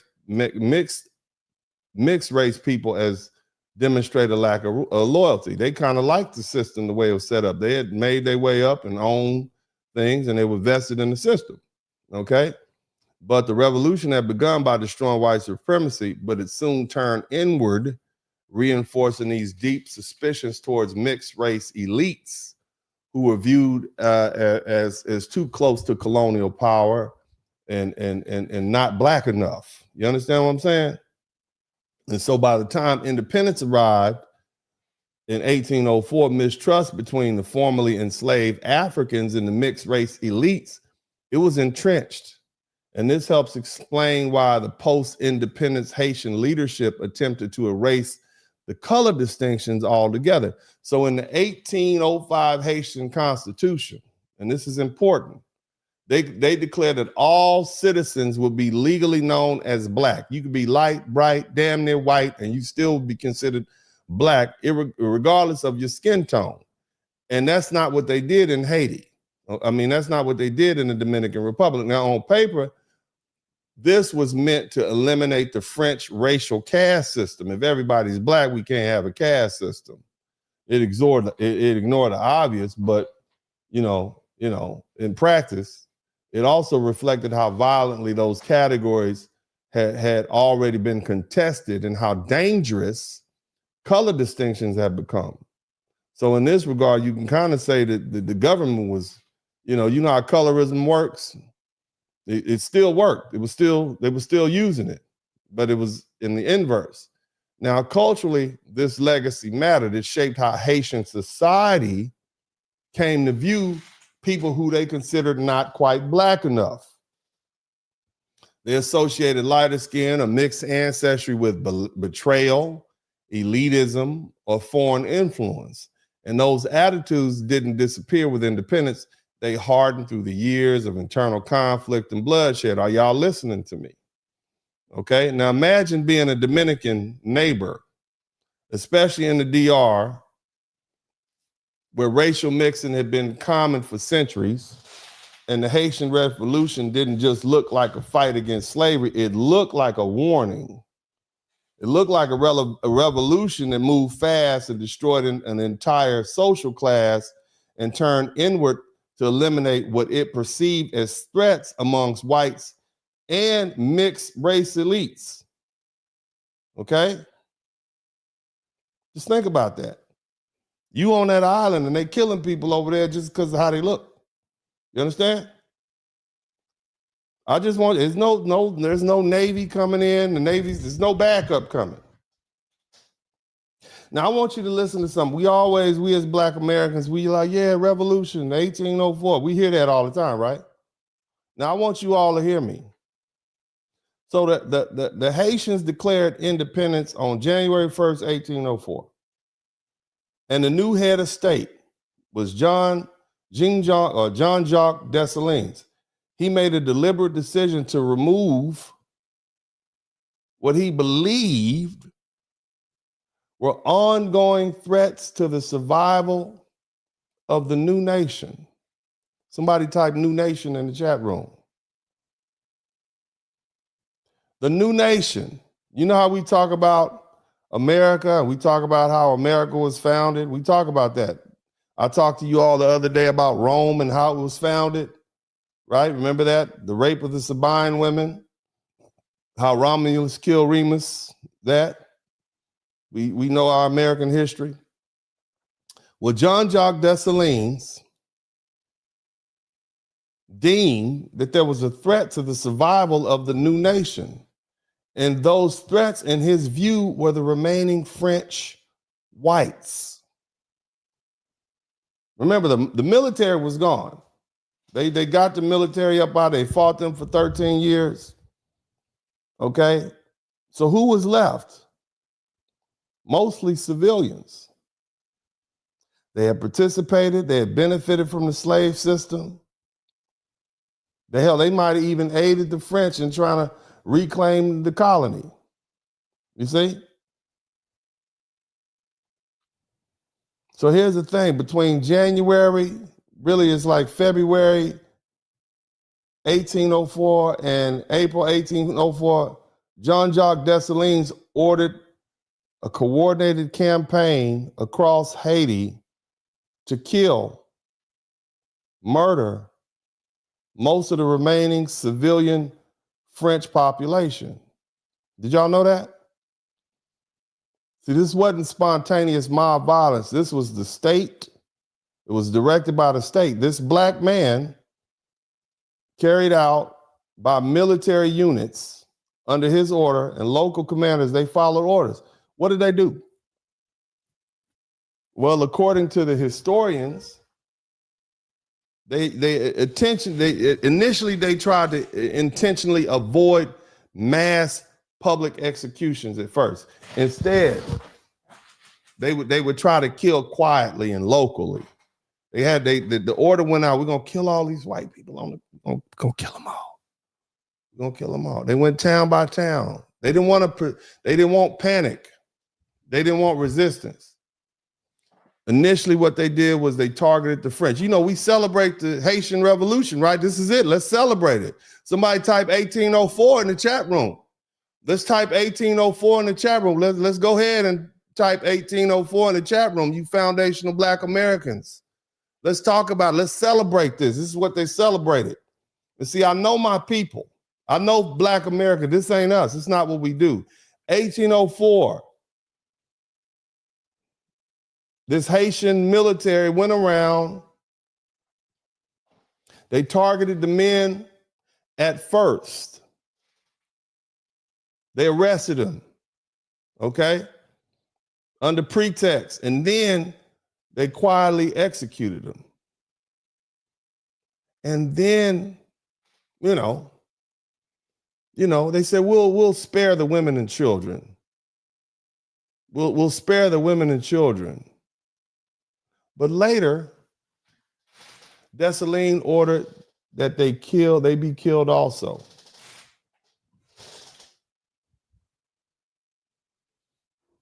And this went on for 3 or 4 months. Can you imagine? So Jean-Jacques Dessalines, basically, he killed the men first, even though these were civilians. I'm sure some of them might have participated and benefited, but you also kill women and children. Babies are what we're talking about. He ordered they be killed as well, arguing that leaving them alive would allow future claims of ownership or revenge. They killed them with knives. They cut them up with knives. They hacked them up with machetes, and they beat them to death with clubs, and they stabbed them with bayonets. They didn't use the firearms. That was too expensive. They hacked them to death. Children, babies. This is somebody type 1804. Don't run now. Don't run now, Black people. All you foundational Black people, you've been celebrating it. Yeah, Haitian liberty. Yeah, don't run away now. They hacked to death women and children. They killed babies during the Haitian Revolution. Now, keep in mind, independence had already been declared. The war had gone. They won 13 years. They won. But just in case, we're going to kill the women and children and kill all the men. They didn't tell you about this? They didn't tell you that? So, they had to save on ammunition, so they just used their machetes and knives, and they beat children and women to death. That's what they did. Entire families were wiped out in some cases. Entire families. Some of the witness accounts describe people being dragged from their home. Can you imagine a woman being dragged from her home with a baby in her arms and killed right there in the courtyard or executed outside of towns? This is the Haitian Revolution. This is what I don't know why they don't ever bring about. Why don't you ask them about that? They estimated between 3,000 and 5,000 French people white people were slaughtered, after the war had been the independence. Now, keep in mind, the war was over. These are civilians we killed. People are, all right, let's go back. Now, I would call that a war crime. You see, that's what the Nazis did. That's a war crime. These noble Haitians that you all, they always bragging on it. I mean, you can look at this stuff. It's on the internet. Now, they did exempt some white people, Polish soldiers who defected from the French, some Germans, and a few others who were not viewed as enemies. They had a very small number of folk that were protected. But most of the French and the whites, they weren't exempt, regardless of their age or gender. That means children, babies, old women, young women. And again, Jean-Jacques Dessalines' justification, he openly stated that he believed that any remaining French presence was an existential danger. You got 500,000 black people on that side of the island and you think that's a danger? Why couldn't you just let them go? You see? Now, he said France had already tried to retake the colony and he feared re-enslavement and foreign intervention and internal sabotage and claims of land of compensation for former colonials. But, if you take something by war and blood, it's a war. You don't go killing babies and women and children. I can kind of understand why you would kill men, but I mean, are we talking about young boys? Because if you killed all the young teenage boys and the men, there was nothing left below. That's a slaughter. That's what the United States Army did to the Native Americans, and we call that an atrocity. But yet we celebrate the Haitian victory. We celebrate that, don't we? Don't we celebrate that? Don't we celebrate it? We celebrate that.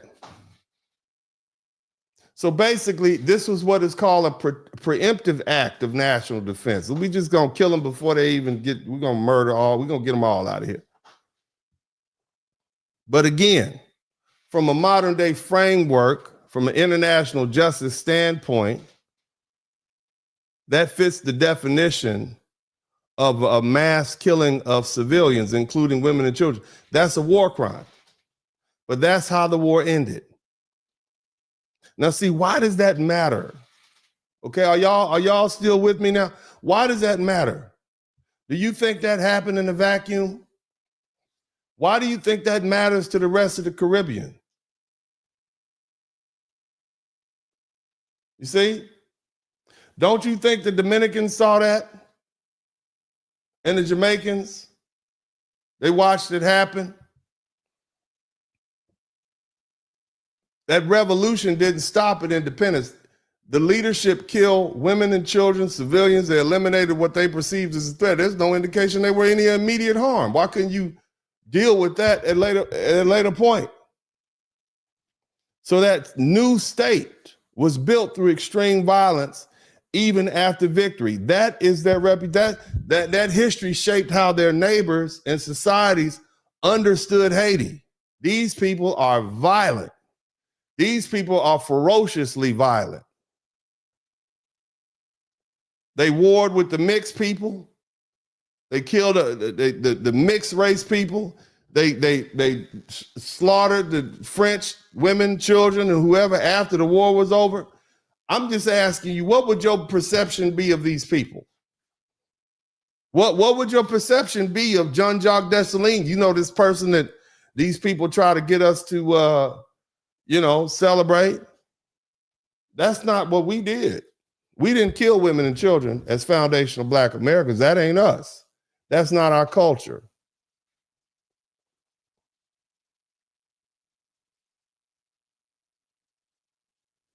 I mean, they recognize that these people are willing to use ruthless force to secure itself. So when people today say, why are other Caribbean nations wary? Maybe it's part of their historical memory, whether people consciously recall it or not. I mean, they bring it up enough. I mean, they bring it up enough, right? Now, that doesn't justify slavery. It doesn't justify the brutality that Haitians suffered under France. This doesn't say that the revolution lacked cause, but it does explain why some observers then and now saw the post-independence killings as extreme. And, you know, why I'm reducing all this, you know, later conflict, you know, how can we reduce all the later conflict to just simple anti-Black racism? That kind of leaves out a critical part of the story. When people celebrate January 1st, 1804, they're celebrating liberation from slavery, but the historical record also shows that liberation was followed by a campaign of mass civilian slaughter of women and children and babies and old people carried out deliberately over several months. And both things are true at the same time, and understanding both is necessary if we're going to have an honest conversation about how Haiti has been viewed, rightly or wrongly, by its neighbors ever since. Now, somebody said, I feel like Dennis doesn't like Haiti, okay, but you got called the evilness that those power did to the Black.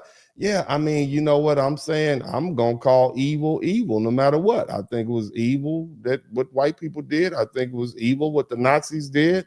And if I see this white people doing the same thing or Black people doing the same thing the Nazis did, am I not supposed to call that? You don't want me to acknowledge that? What does that make you? That makes you like those white supremacists who bury their head in the sand when their team does atrocities. That's what that makes you. It makes you a coward. We don't do that on this page. Now, I went on and on for like 30, 40 minutes talking about what the Dominicans did. Nobody said that feels like Dennis doesn't like Dominicans. But the minute what I'm telling you no longer fits the narrative, you run away. I don't like cowards on this page. You can't be here and not be disturbed. This is just, you can look this up. This ain't hard to figure out. All I'm doing is putting it in your face where you can look at it. Now, if you want to be a coward, you go right on ahead, but it's right there, man. I call it like, you want to understand what's going on? Because see, here's the thing. I want to know why all these people don't like these goddamn Haitians. I want to know why all these Caribbean countries say, nah, you can't come. I want to know why their neighbor, the Dominican Republic, don't mess with them. I'm trying to understand, what is the history behind these people? You want to know why Black people don't hang out with white people? Because they used to do stuff to us like hang us and lynch us. We would go in their neighborhoods, they would beat us up. They would grape our women just for walking down the street. And so people step into other people's business. Why don't these white people are so nice? They still get what's wrong. It's just you Blacks need to work harder. And then we get mad. We get mad when people judge us because we have a collective history and understanding of these people. You understand what I'm saying? Now here it is, we in 2026, and for whatever reason, my Black American brothers and sisters have decided to rest. In other words, we ain't dealing with this, man. Let them go home. We've been dealing with these people 40, 50 years, and they treat us like trash. They disrespectful, and we still feel guilty like, but damn, those are Black people. Those are Black people, man. Damn, man. And now I'm trying to explain to you, yeah, they are Black people, but you feel the same way about these Black people just like the other Black people who know them the best feel about them. And there's something to that. So let's try to figure out what it is. How did this culture develop? What kind of culture is this that make all the Black people in their region not want to be around them? And including a Black ass neighbor called the Dominican Republic. And no matter what they say, me no Black, they Black as hell. They just Black people to speak Spanish. Nevertheless, let's understand why they don't want to be associated with them. That's where we are. This is not about like or dislike. This is about understanding. Let the church say understanding. Now, put yourself in the mindset of the average Dominican on the other side of the island in this highly mixed society of Spanish, African, Taino, and Spanish really means white, okay? All these people blended together through daily life, families, and culture, and racial mixing. That was their normal thing. We didn't have to do slavery. We were colonized. All right, they gone, whatever. It was part of how their society worked. It formed slowly. These people just moved in. These Haitians just moved in here 100 years ago. We've been here 200 years. Imagine living in a house. You've been there 15, 20 years. You got a new neighbor that just moved in a couple years ago, and they raising hell over there. Damn, they are raising hell. You like, damn, we've been here. We shouldn't have sold them. We shouldn't have sold them that parcel of land. Ah, damn, they're killing each other. Shit, let's keep them over there. Right? We ain't like that. Next door, all this killing going on over in Haiti. Ooh. That looked different to them. See, in the French colony of Saint-Domingue, society was tightly divided by race and class. And when the revolutionary started, those racial lines, they didn't fade away. Okay? You understand? They became deadly. People were judged in Saint-Domingue. People were judged by who they were, how they looked, who they were loyal to. Revolutionary leaders talk about openly removing white threats. And that violence didn't stop there. Mixed race elites, their supporters. Internal conflicts. It was a lot of bloodshed going on over there for 13, 14 years. So if you the neighbor and you like, they killing people over there that look like us. They are killing people just for looking like us.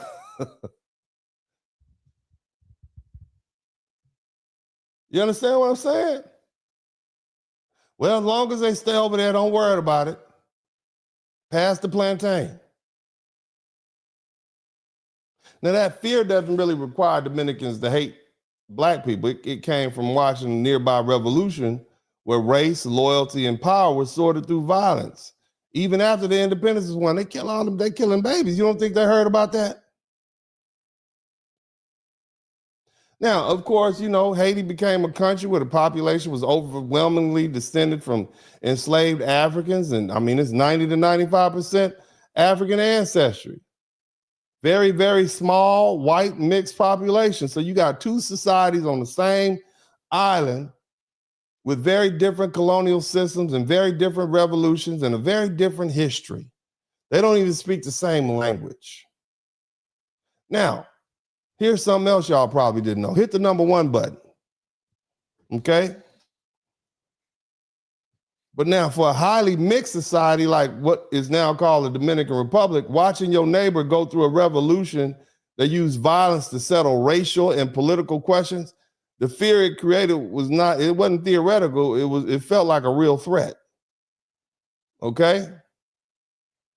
Now, I want y'all to understand something. Haiti never fought Spain. Remember, Spain was in charge of the Dominican side of the island for a minute. Are y'all learning something, by the way? If you learning something, make sure you type yes in the chat room. I need you to, because I got a lot of people in here, but I want to make sure you're learning something, okay? And I'm going to wrap this up because I want to let y'all go and get ready for tomorrow. But I want you to understand, when you see these people crying about, they're sending us back to Haiti, these are the people that don't nobody want to come to their country. And I'm trying to help y'all understand, and you could take this and study and go with it. But let's try to understand, okay, maybe we hear your sympathy, but we have to take that with a caveat. There's a reason all the rest of these people don't like you. And it ain't just because you helped liberate. Apparently, you not only did you get the way you did it, sometimes it's the way you do things. Damn, you couldn't send a letter to Napoleon and say, hey, look, take these French people back. We don't want them here. You just had to kill them all. Was there another way? You got to kill the kids too. Why don't you send the kids to the Dominican Republic? Here, take these white people. You couldn't do anything. You just had to go around killing them all.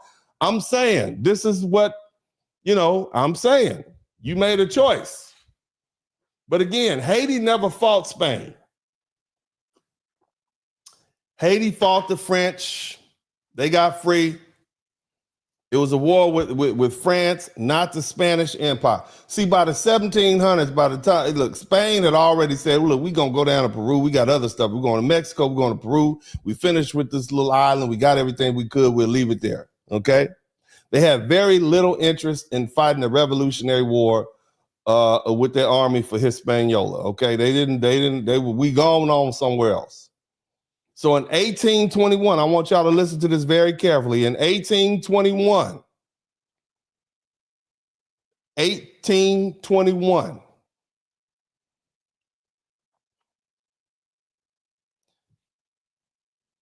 what we know now is the Dominican Republic declared independence from Spain. Y'all don't want us no more? Okay, we free, Poppy. We out of here. 1821. Guess what happened? What do you think happened after that? So, word got around. Oh, so y'all free from Spain? Oh, y'all not a Spanish colony anymore? Oh, Spain is over in Peru? Oh, okay. They in Mexico, so y'all don't even fool with Spain them no more, huh? So basically, look, immediately, Haiti invaded Spain. Haiti invaded Dominican Republic. What do we know as the Dominican Republic? I want you to think about that. You declare, I'm free, we free from Spain. We finally got our own island, right?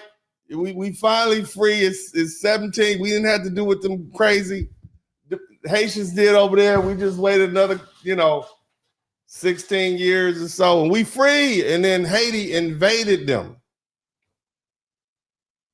The DR side had got free from the white Spanish colonizer, and before it could even stand up on its own, the Haitian army forces invaded and took control of it. So by 1822, the eastern side of the island, what we now know as the Dominican Republic, was under control of Haiti. Did y'all know that? Did you all know that Haiti, as soon as the DR got free, they got the Haitians came and invaded them under Haitian rule? This is what they did. This is in your books, right? They came and they basically were the booty bandits of the island. They just came and took it. And the people on that side, of the Dominican side of the island, they were forced to live under a system. It wasn't their own. One of the first things they changed, the language. I want you to think about that. Dominicans has been speaking Spanish for 300 years in the Dominican, and they made the Dominican speak. They made Spanish the official language of the government and business in everyday life. Can you imagine that? We all speak English here in the United States, right? Imagine we get invaded by, pick a state. Let's say we get invaded by China, and they make us learn Chinese. Can you imagine that? You can't go to the bank if you don't speak Spanish. You can't be a congressman. You got to learn to speak Chinese. This is what you got to do. So now Haiti has colonized the Dominican side of the island. They forcing them to speak that French Creole. It's the language of government and business and everyday life. Okay, it was pushed through official use. Whether we talk about government and military business, it was all done in French and Haitian Creole. These people didn't even understand the language like that. They spoke Spanish their whole life. They don't even know what they're doing. So that meant the Dominicans were expected to deal with the government that they did not use and didn't even use their own language. Here's another thing. You know, them Dominicans are very religious. You see? So the eastern side of it was mostly Catholic. And the Catholic Church was a big deal. It was a big part of the Dominican life. That's their church. I mean, it's We talking about 1822. Ain't nothing else to do. They didn't have TV or cell phone. They couldn't scroll like some of y'all scrolling. They went to church. Church was the thing that kept them busy. Work, church. You see what I'm saying? That's what they did. It was a big deal. It's part of who they are even now. They were mostly Catholic. That was a big part of their life. Did you know under Haitian rule, they took the church's land? You understand that? The Haitians took the Haitian army took the church's land. They forced the preachers, they forced the priests out of the Catholic Church. The church lost the land, it lost its influence. See, this wasn't just politics. They literally stripped these people's faith and traditions away. That's what the Haitians did when they colonized the Dominican side. So we're gonna force you to speak. You better do it. We're gonna force you to speak Creole. We're gonna take the church away. Hell, even if you own land, you are a landowner. You own land for hundreds of years. They snatched the Dominican land away. They took the property and redistributed it without permission. They didn't give anybody any money. They didn't give them a darn thing. Property rights were ignored. I mean, you had families who owned generations of land. Just suddenly, they just broke. They poor. You just took everything from these people. Mind you, they just got free. They just got free. They didn't even have an army. They just got free. And you just came over there and took advantage. And they gave it to Haitians to have it under control. And here's another thing. They always talk about the Haitians they ended slavery. Yeah, but they enforced some agricultural labor policies. What does that sound like to you? Agricultural labor policies? And the policies were about money, because here's the cold part about it. See, after Haiti became independent and France did what? It imposed this huge debt called the French indemnity as a price for being recognized as a country. Why do you think they did that? Why do you think France said, no, y'all gonna pay us? What do you think happened? Do you think they forgot about all those women and children that they killed and slaughtered, those citizens? You think they forgot about that 16 years ago? Huh? Do you think they forgot about that? No. They said, you're going to pay us 150 million francs, and that's about $20 billion today. Keep in mind, we bought Mexico right about the same time for 600 million. So this was punitive. You see what I mean? But I want you to understand, look, I mean, and Napoleon said, I'm going to blow up. You know what? I'm going to put y'all back on the list. If you don't pay the money, I'm going to come blow up Port-au-Prince. So you're going to pay this 20 billion. Now they eventually reduced it to 90 million francs, which is still about 10 to 15 billion. Yeah, I'm going to reduce it a little bit. Yeah, we'll drop it down to 10 billion. This is what they did. And guess what? Haiti couldn't afford to pay that debt. So what did it do? It invaded the Dominican side. It invaded the Dominican Republic, right? People who had nothing to do with Haiti's war against France, nothing to do with their revolution, didn't participate in, and forced the Dominican people to pay the doggone debt to France. Think about that. Can you imagine that? And they did that for 30 years. It was 22 years. And here's another code. Think about that. You didn't piss France off. You didn't kill off a bunch of their citizens. They didn't hit you with a debt that you'll never be able to pay off, so they're going to keep you broke and crippled. You still paying them. Yeah, you got freedom, but your ass is still paying them everything. You giving them all your money. I mean, hell. Think about it. You were slaves, right? You were slaves, enslaved, and you were working, and now you still working. Now you're a free slave. Now you got to pay these people $20 billion or they're going to come blow your island up. I want you to think about it.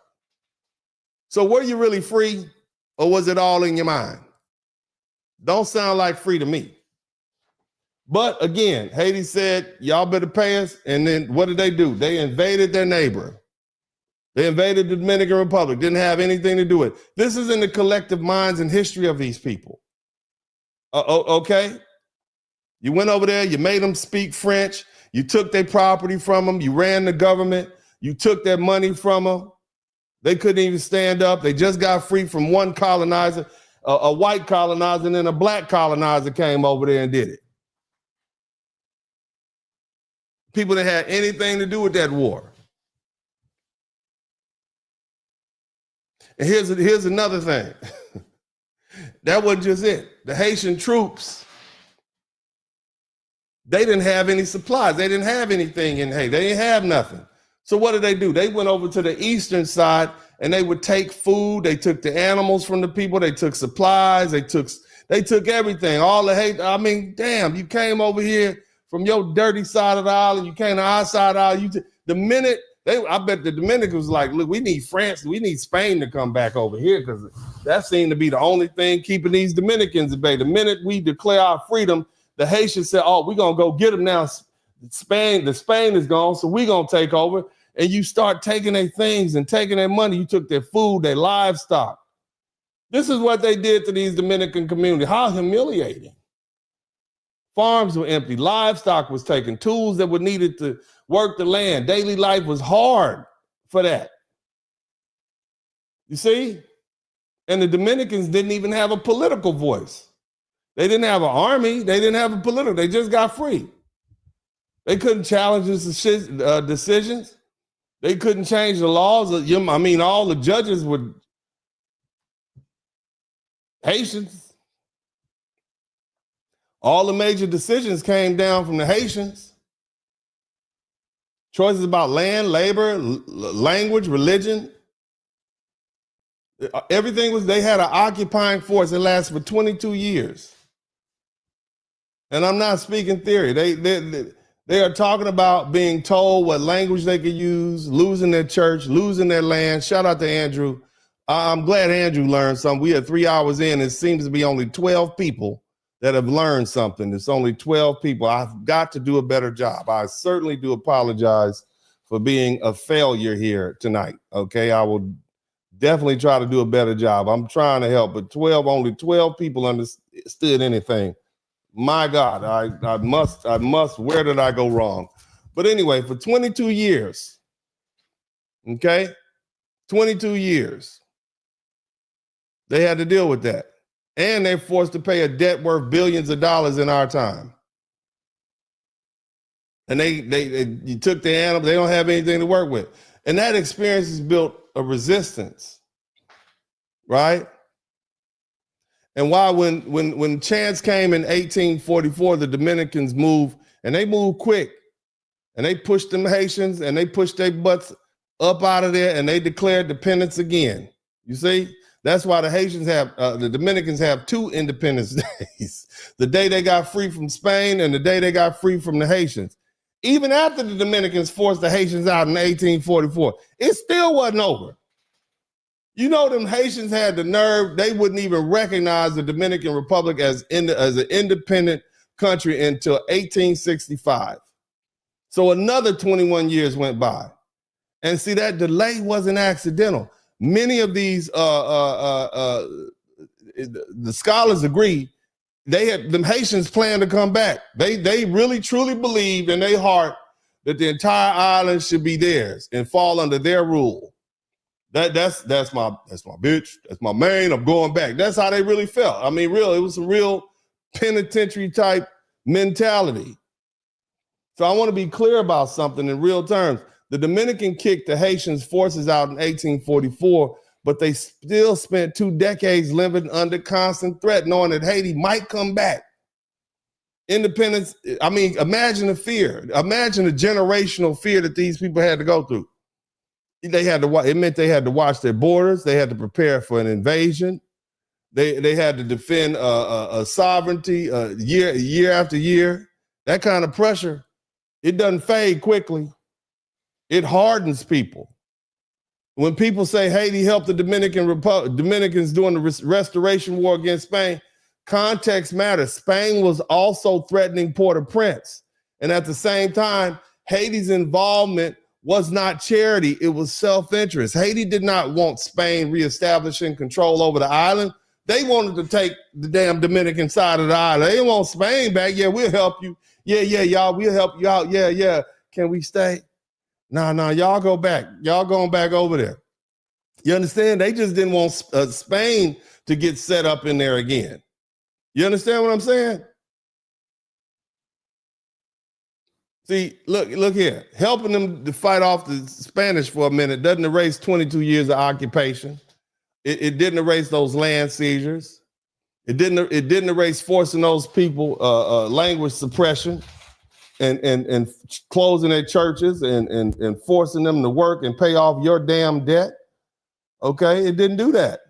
And so when people ask why Dominicans have trust issues, somebody type trust issues, Poppy. Somebody type Poppy in the chat room. Somebody type trust issues in the chat room. The answer is not it's not emotional, it's not imaginary. Historically, and it's repetitive. Haiti did not try to control the Dominican side of the island one time. They tried again and again and again after decades. They tried through invasions, occupations, reconquest campaigns. And when you lay the record out plainly, it's very clear. Okay? Hell, as early as 1801, Toussaint Louverture moved into Santo Domingo and took control of the Spanish side of the island. And it was at that moment the entire island was effectively under control of his authority. This wasn't symbolic. Early 1805, Jean-Jacques Dessalines, already killed up all the French. You see? He invaded the Dominican side of the island. He had 2 Haitian armies march towards Santo Domingo from February through March 1805. You see what I'm saying? 1822, I told you about that already. They occupied the Dominican side of the island for 22 years. You see? And the Dominicans finally expelled them Haitian forces and declared independence in February 27, 1844. And that still wasn't the end. They still wouldn't let go. They came right back in March of 1844, a month later, and launched what's called the first reconquest attempt. They wouldn't go away, little pesky Haitians. They had a battle of Azusa on March 19th. I mean, we just got rid of y'all. Y'all came back in less than a month. Damn, even in Santiago, they kept coming back. They tried again in 1845, another invasion attempt. The heavy fighting, the Battle of La Estrellita, September 17th, 1845, these people wouldn't go away. And then they paused for a minute. Shout out to Eyes to See and Intricately Tangled. They chilled for a minute.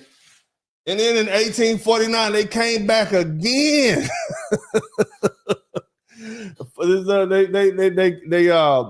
And this time they came deep. The Haitians came deep. They had a large invasion for a bunch of little Haitians speaking that French. But that better go get him sapase. And it ended with Haiti's defeat at what's called the Battle of Las Caritas in April 21st, 2022 in 1849. You understand what I'm saying? And they still wasn't finished. So they waited another 6 years, and then they came back, and they had another battle in 1855 in the Battle of Saint Thomé on December 27th, right before Christmas. We're going to catch them Haitians before Christmas. They ain't going to be ready. You understand what I'm saying? And another battle after that, the Battle of Sabana Larga, 1856. And that was a decisive defeat. And that was the last major battle attempt. So they've been fighting these people. They had been fighting these people for 60 years. They had been trying to get these people out their country since 1801. And they finally got them up out the country in 1856. That's more than half a century of pressure. Somebody typed pressed. They was pressed by the Haitians. All the invasions, the conquests. And these are only the documented skirmishes. So when the Dominican, somebody type trust issues. Okay, somebody type trust issues. So when the Dominicans are cautious, when they're suspicious or they're resistant, it's not paranoia. I just want y'all to put this in perspective. We got people right now who want to relive the Civil War. You know what I'm saying? We got people walking around with Confederate flags right now, and they still talking about the Civil War. This is 18. That war lasted 4 years. This war for these people lasted all 55 years. And you understand what I'm saying? So by the time, some of these horrible atrocities happened under Trudeau and everything, there was people that were still alive. They don't like each other. These people don't like each other. And when you add more, and see, here's the thing, family. So when Dominicans are cautious or suspicious or resistant, it's not paranoia, it's memory. It's a pattern recognition. It's the same reason Black folk don't just blindly trust white institutions in the United States. I bet y'all be hesitant if you get a white doctor and you go to the medical doctor, won't you? You got to go to the hospital and you got a medical doctor that's white. Hold on a minute, sir. Hold on a minute. It's not because you're racist, it's because we understand the Tuskegee experiments. You understand? That's why most of y'all was hesitant to take that COVID-19 test. It's going to kill us. We know, right? And when you add more facts, family, see that Haiti they didn't recognize the DR until 1865. This is well after they fought the last battle. I guess this is 9 years after the last fight that they had. They didn't even recognize it. They was planning to come back again, probably. You understand what I'm saying? Does this paint a clearer picture for you of why these people don't like each other? You didn't even respect their independence. You contested it for decades. What does that say about you? The people got to fight you we were here first. You moved in. Now you want to fight us for 50 years to try to take what we have? You wasn't even here. They shouldn't have never, look. They shouldn't have never sold that land to French. You shouldn't have sold it. You should. That was a horrible rental. It's horrible.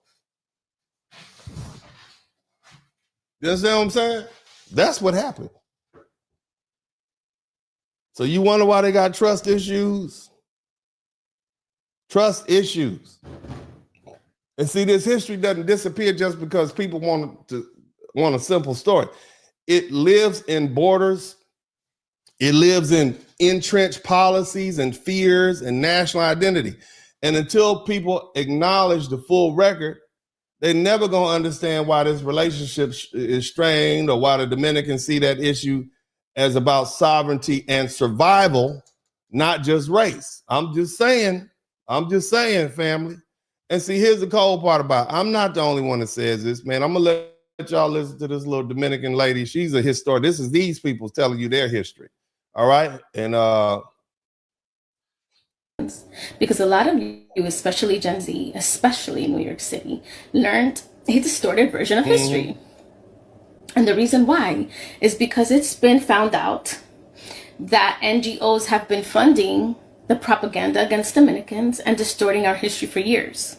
There was actually a petition signed in CUNY to boycott Dominican Studies Institute because they were lying and distorting history. So yeah, a lot of you believe that because you went to college in New York or because you went to a certain university, your degree is worth more than ours. And you know more than everybody else, including more than the Dominican people in the island. So I'm going to teach you something really quick. Because I'm about to school you guys. I am sick and tired of you guys pushing this whole belief. I know you're brainwashed, but you're going to have to wake up eventually. France was not on the island when the Spanish arrived to the island. Why Haiti still hates the Dominican Republic. One island, two worlds. Hispaniola. One island, two nations.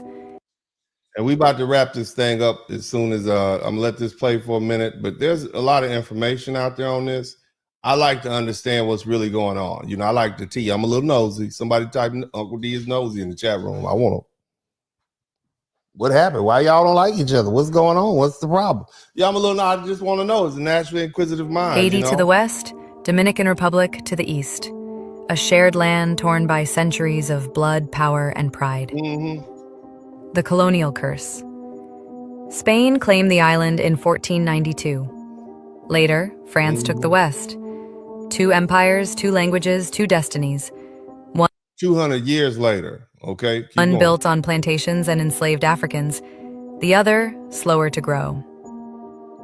Yeah, the Haitians was catching hell over there. They were angry, okay? The Spanish was chilling over there. Like, yeah, we chilling. The fire of revolution. In 1791, Haiti ignited the world's first successful slave revolt.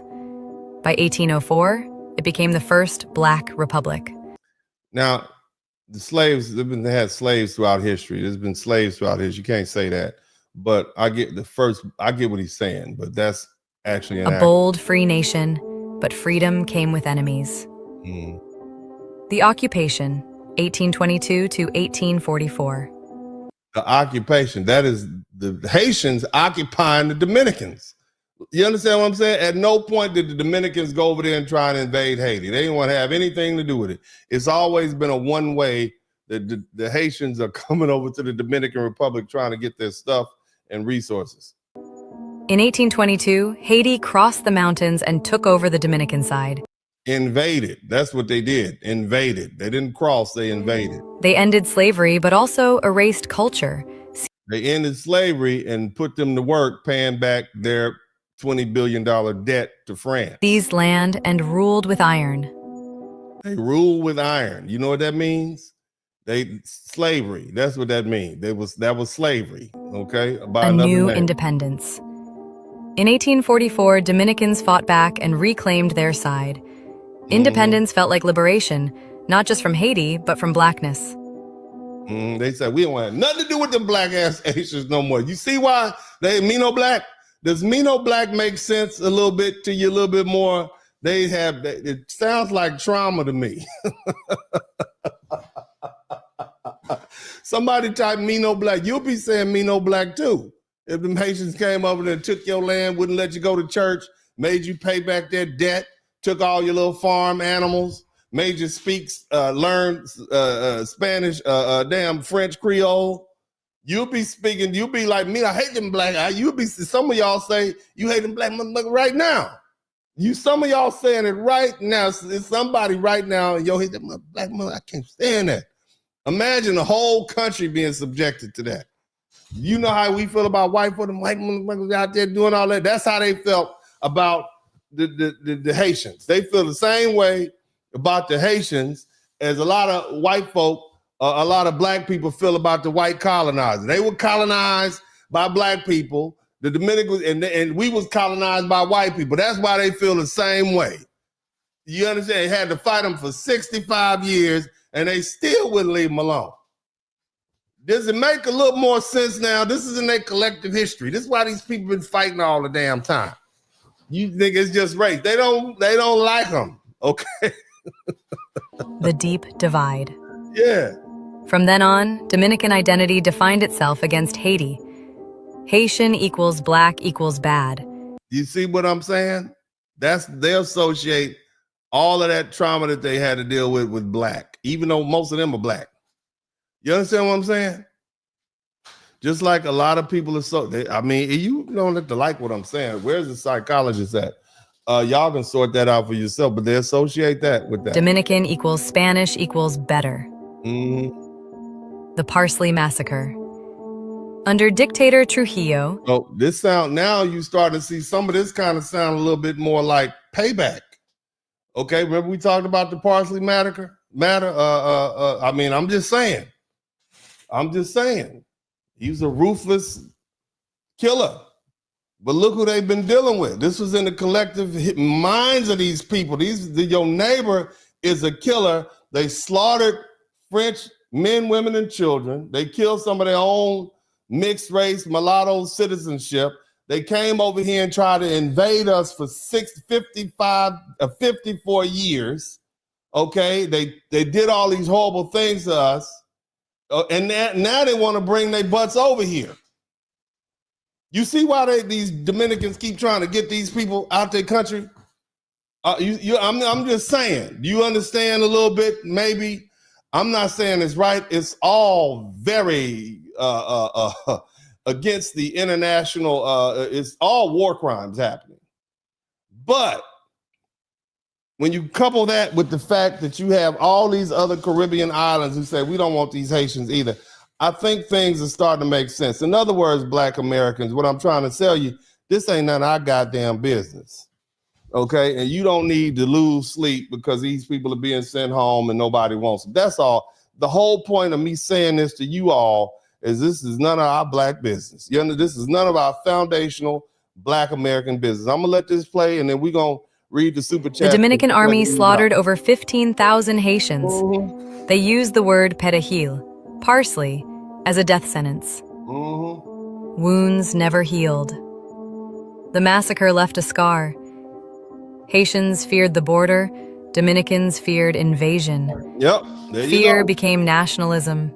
Nationalism became hate. Modern border, old ghosts. Yeah. These people don't like each other. Okay? They don't like each other. Today, thousands of Haitians cross into DR to survive. They work the hardest jobs, earn the least, and face deportation or worse.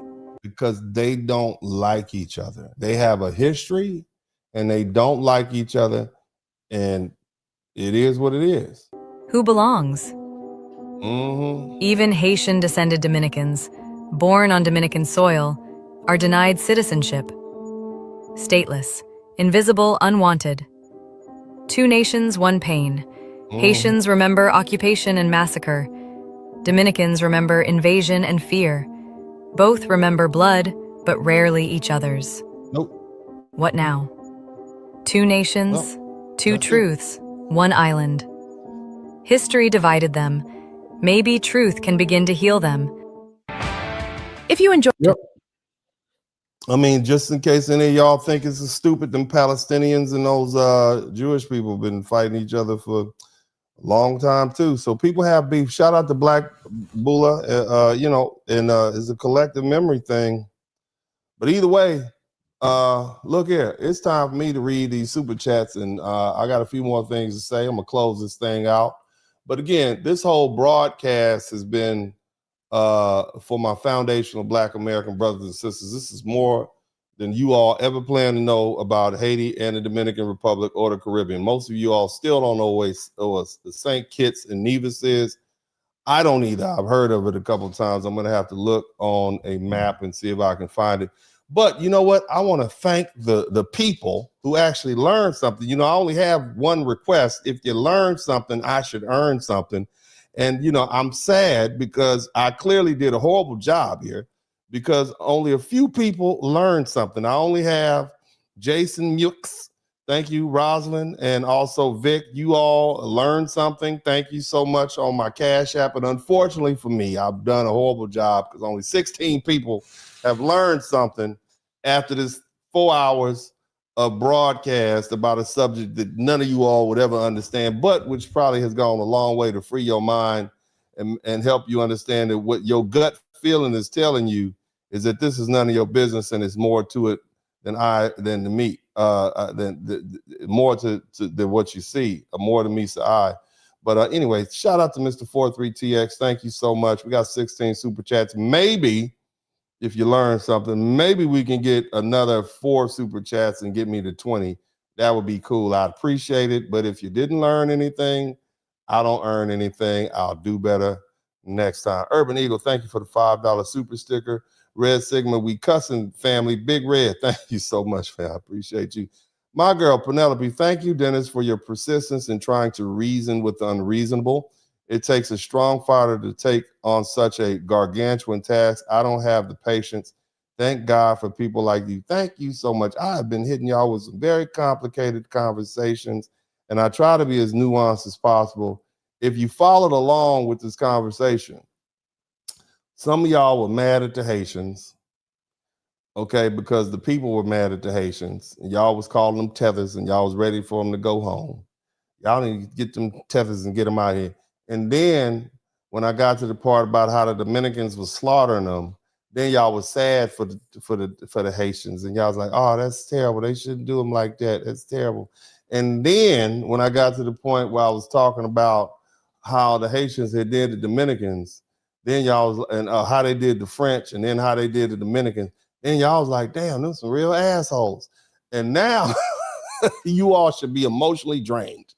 If I've done my job, you went from you went from bad, good, bad, good. That's great. I've done my job. I took you on this good emotional roller coaster ride through history, and I've done my job. I'm proud of me. You understand me? Let me give myself a hand clap. I'm proud of me.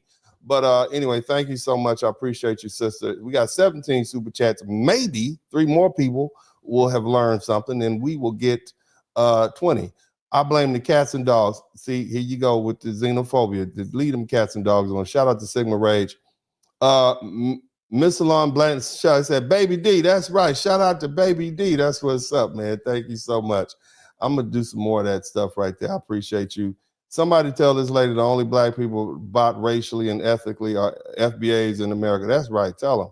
Also, April Thompson. Haiti is going to have to stand up for themselves, whether they like it or not. Shout out to the $10 super chat. Thank you so much. Also, April Thompson, she said Haiti is going, oh, Lord, I missed one. Okay, ascending C3G Haitians in the past enslaved the Dominicans, and the Dominicans fought for their independence. That's exactly right. That's what we talked about. And again, like I said, the Dominicans don't speak English. They speak Spanish, so you would never hear what they had to say. But clearly, these people don't like each other, and they have a good reason why not. And so they've been, I mean, Haitians keep coming over there. If I had to fight somebody for 40 years and be under threat, and then we not cool. Don't come over here. We are not cool. Also, let me see here. Stop the cap in the chat. Manifest Destiny was the cause of Louisiana Purchase. Ask the Mexicans. Right. Yeah, man, you just gotta roll with people. Shout out to Trujillo, was half Haitian through his mother. Yeah, all them people are mixed. This is great nuanced analysis. Thank you so much, Andrew FBI. I appreciate you. Eyes to see 5007. I appreciate you sharing this information. Oh, we got 18 super chats. Amazing. We got 18 people that learned something after 4 hours. Amazing. I don't feel so bad. Maybe we'll get 20 and I'll be happy. How about that? All right, shout out to Intricately. Haitians don't tell all the history. No, they don't. Yes, somebody nasty work. That's exactly right. Nobody wants to tell this stuff that they did. Great presentation. Knowledge is power. Thank you so much. And also, Black Adula, peace and blessings, Dennis. Thank you so much, family. And let me see. I learned something. Yeah, if you learn something, I should earn something. If I didn't do a good job, oh well. But again, I'm not going to be out here making enough money to take care of myself. And I'm not going to have y'all do me like y'all did Dr. Umar Johnson. And what's that other man with all them degrees from South America? I ain't going to have y'all do me like that. So if you've been involved in a car accident, I'm going to need y'all to call me right now at 713-229-0770, because clearly, okay, with these $2 super chats, I can't even get 20 super chats after 4 hours. All right, so I need you guys to make sure that you call me at 713-229-0770 and let me represent you in a motor vehicle accident. And if I can't help you, and I know plenty of people around the country that will. And so, yeah, just call me up. I really enjoy what I do. I enjoy doing this. But again, this does not pay the bills that I need to pay. I got a lot of bills. I got kids in college and stuff. So I need to get that lawyer money. This is that good hobby money, but it does pay for the AI and all the systems that I use to get these broadcasts together. So you guys are kind of helping. You help me break even. I can keep going. It's not really making a lot of money over here, but I enjoy it. I find it interesting, and it's part of my legacy. And make sure y'all give a shout out to Baby D. Did y'all see Baby D? Did y'all see Baby D early with the shout out to Jackson 247, man. Did y'all see Baby D? I'm like, that is the cutest baby I've ever seen, man. Shout out to him.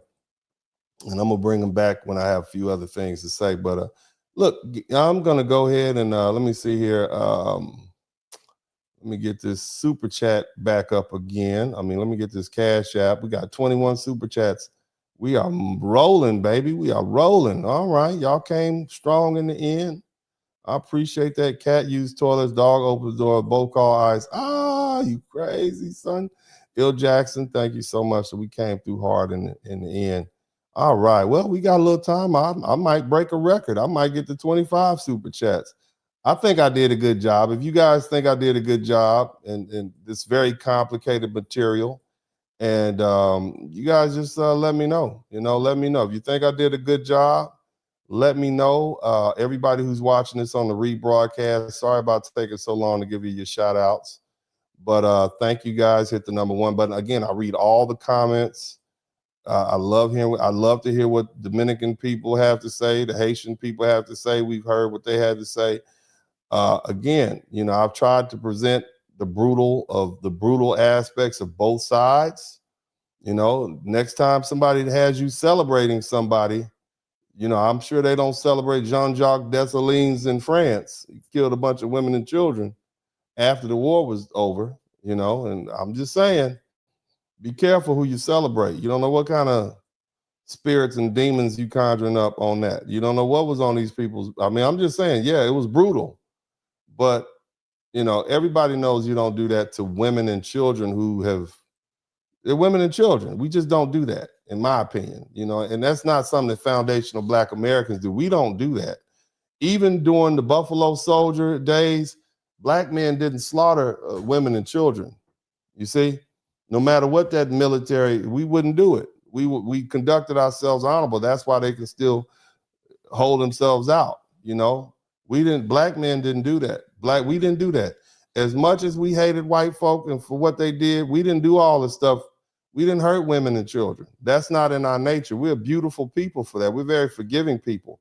And the idea that, that's why this is that jungle justice type. That ain't what we do. We're going to take them kids and raise them kids and teach them better. Okay? You just, it's crazy. But somebody said, can you please just let the video play? Nope, not going to let the video play. What I'm going to do is go ahead and ease on up out of here. Let me see this. We got 22 super chats. You guys are awesome. Thank you so much. Shout out to everybody who contributed to the super chat, the Cash App, and the PayPal. Please subscribe to the channel if you haven't already. But either way, let's do this. Before we close, there's something that has to be said because context matters. All right. When when people talk about the Dominican Republic's long hostility toward Haiti without context, they miss a critical truth that this relationship was shaped long before Rafael Trujillo ever came to power. The fear, the mistrust, the hostility between these two societies didn't begin in the 1930s, okay? What Dominicans experienced was not passive tension. It was repeated Haitian attempts to invade and occupy and dominate and extract labor and seize land and suppress culture and erase sovereignty over and over again. And that brutality was already normalized and suspicion was already baked in, and Trujillo didn't invent it, he inherited. It's almost like somebody hit you a bunch of times and by the time you hit you back, everybody's looking at you. And so it looks like you instigated the fight, but really you just paying back. We see it all the time on the football field. The ref calls what they see. But here's the thing, as foundational Black Americans, because this is who I'm talking about. Somebody type FBA in the chat room. As a foundational Black American, my issue has never been with acknowledging, I ain't never had a problem acknowledging that racism exists. My issue is being handed one sentence explanation for a conflict that spans centuries, wars, invasions, occupations, forced labor, land theft, debt extraction, repeated refusals to recognize sovereignty, and being told, oh, they're just racist.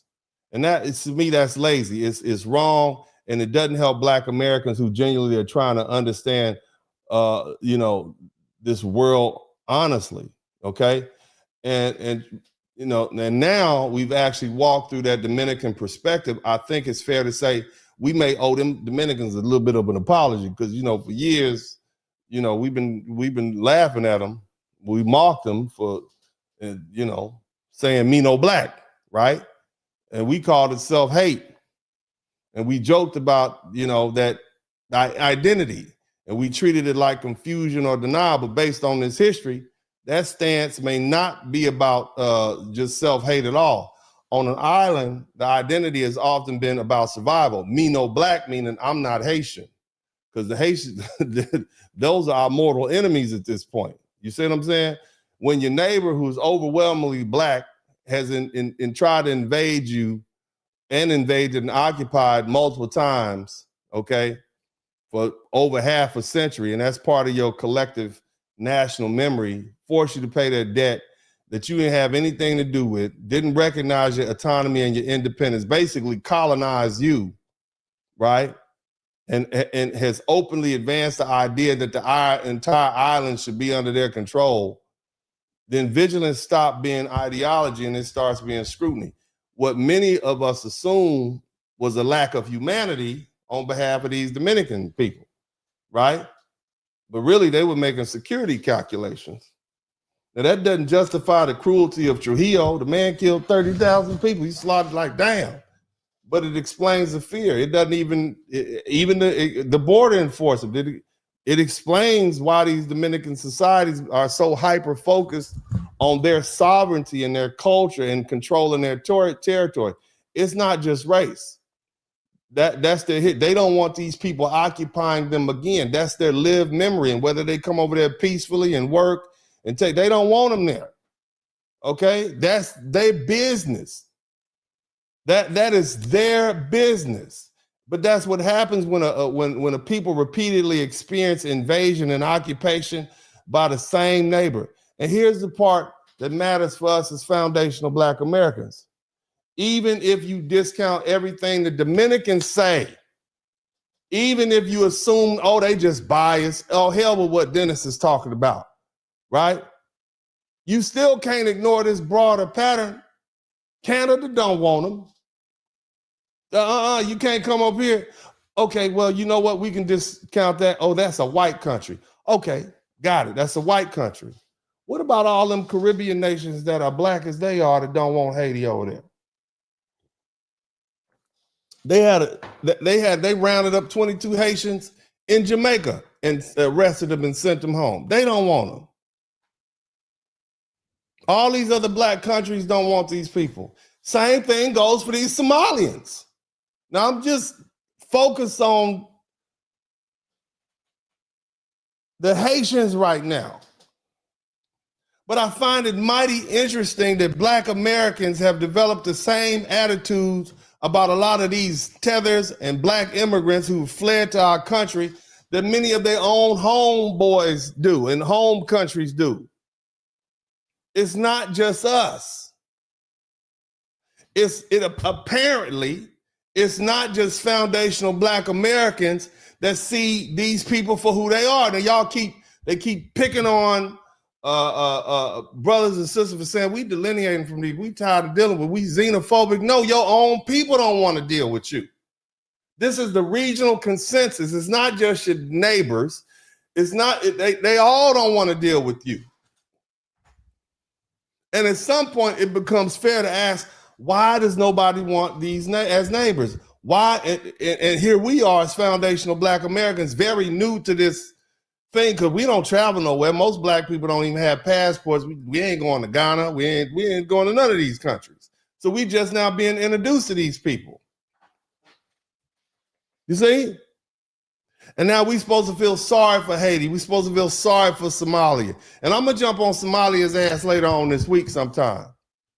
But regarding Haiti right now, these people have been in continuous internal conflict and gang rule and political instability and violence upon violence against their own people and other people. Did you hear the person? They proud of the fact that Haiti went around to other countries waging war. You want us to go to war? You want us to go to war? Yeah. You understand what I'm saying?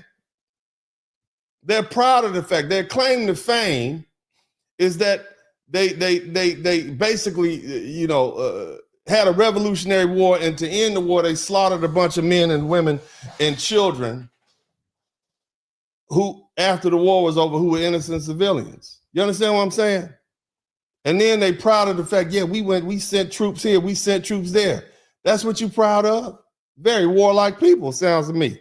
Sounds like an invading force. Your neighbors don't even like you because you come over there and you occupy. It's the same attitude that we have. That's that arrogance that foundational Black Americans see.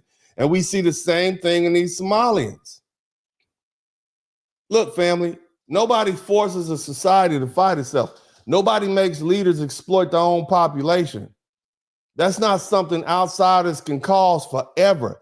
At some point, responsibility becomes internal. And for years, foundational Black Americans assumed that this was all about race.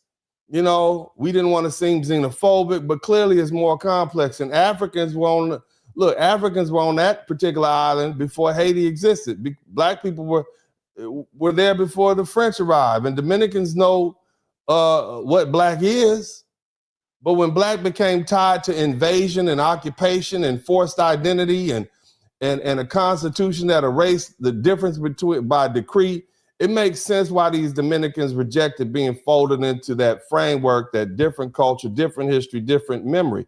And that deserves respect. So as foundational Black Americans, you know, here's the thing, you know, we're not here to carry nobody else's burden. You understand? And we're going to be done being guilted into ignoring people's history. We're going to be done being told to override our instincts about people in the name of, racial unity, or Black racial unity. You understand? We're going to make some calculations. It's not hatred. This is discernment. This is self-respect. And once you actually understand history, the fear and the pattern, our position stop looking cold. It starts looking rational. Now, here we go. Let me bring this thing on home. Let me start off by saying we don't care. Foundational Black Americans said, look, we're not carrying your burden anymore. It's not because we lack compassion. It's because something in our soul has us having a better understanding of what's really going on. It's because we see reality clearly. Clearly, the United States is closing its doors. Canada's closing its doors. Caribbean nations are closing their doors. Everybody sees Europe is closing its doors. Everybody sees the same strain, the same instability, and the same limits. Yet somehow, only foundational Black Americans expect to feel guilty for saying it out loud. We're not confused. We're not heartless. We're being honest. Look, temporary protected status, or whatever reason you are in this country, if you didn't come here the right way, you got to pay the price. The jig is up. But as far as TPS, it's called temporary because it was never meant to be permanent. And see, trying to run a guilt trip on us is not a policy solution. Trying to get us to get out there and fight with ICE on your behalf, that ain't gonna happen. And I hope that after this broadcast, right, I think it's fair to say our apprehension was justified about all of these immigrants, whether we talking about Latino immigrants, Asian immigrants, Black immigrants, they have all practiced some sort of anti-Black, intra-racial animosity towards us. And our experiences are justified because when you look at these histories of these people, our instincts were right. This is not just foundational Black Americans saying enough of this is enough, send these people home. This is the reality playing out across the entire Black diaspora. Other Black countries don't want Haitians. Other Black countries don't want Somalians. Haitians own Caribbean neighbors don't want them. Africans don't want Somalians, and they're next to each other. When you talk about the Caribbean islands, they're refusing these people. Canada don't want them. Shout out to Torrin Jones. And like I said, when it comes to the Somalis, you heard it directly from the Africans. They don't trust them. They don't want to be around them either. So let's stop pretending that it's just Black Americans' problem. Stop calling us xenophobic Stop telling us that we're anti-black or whatever because we want to delineate from you people. Your own people that know you don't want to be around you. See, what we're seeing is a pattern. These groups have been openly tribalistic. They've been warlike. They've come to our country, benefited from our struggle, our culture, and our political capital, and then turn around and try to exclude us, and they disrespected us, and they talked down to us. They didn't unify with us. We wanted these people to unify with us. We part of the civil rights movement was the Hart-Celler Act. We wanted to bring these people over here in 1965. We thought, okay, brother, come on in. We can get down with each other. Pan-Africanism has been a one-way street. I don't care how many times that little boy go over there to Africa. I show speed. I don't care how many times he go over there.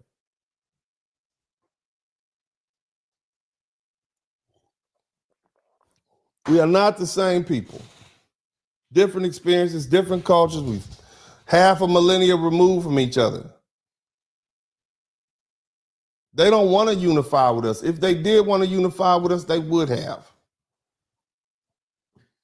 They don't stand with us. Now, of course, we got some friends, individual friends. Hey, man, run that, man.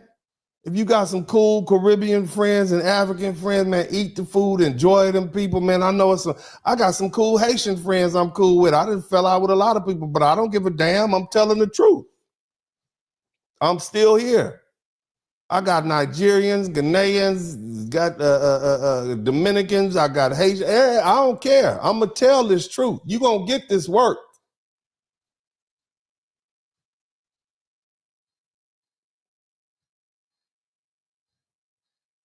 You don't stand with us as a collective. It's different on an individual basis. You can have individual friends, but when it comes to group dynamics, you don't stand with us. Same thing go for the Latinos and everybody else. I got some cool Mexican homie SAs. Love them to death. And they might be cool with me, but group to group, it ain't the same. They don't stand with us. And now, when the consequences arrive, they want Black Americans to come rescue them from ICE. Hell no. And see, at some point, people have to reap what they sow. If your own Caribbean brothers and your own African brothers and sisters don't trust you, if your own neighboring countries won't take you in, if other Black nations won't absorb you, even if our friendly neighbor to the north, Canada, is saying no, then maybe, just maybe, the issue isn't Black Americans. Maybe we're not xenophobic. Okay? Maybe it's just that nobody wants fleeing tethers in their country. So why should we? If we're not obligated to carry everyone, we are not. We can't do it. We're not required to sacrifice our community, our resources, and our future for people who never saw us as family in the first place. Somebody type Akata in the chat room.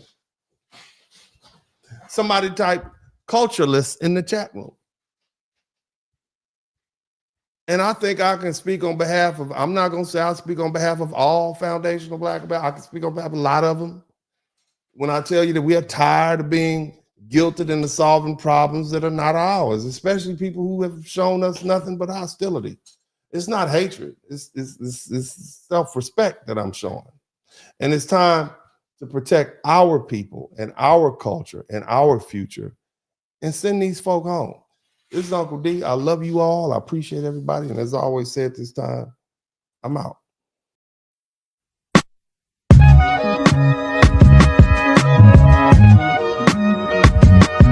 In the Spurling podcast, hit the like button, subscribe.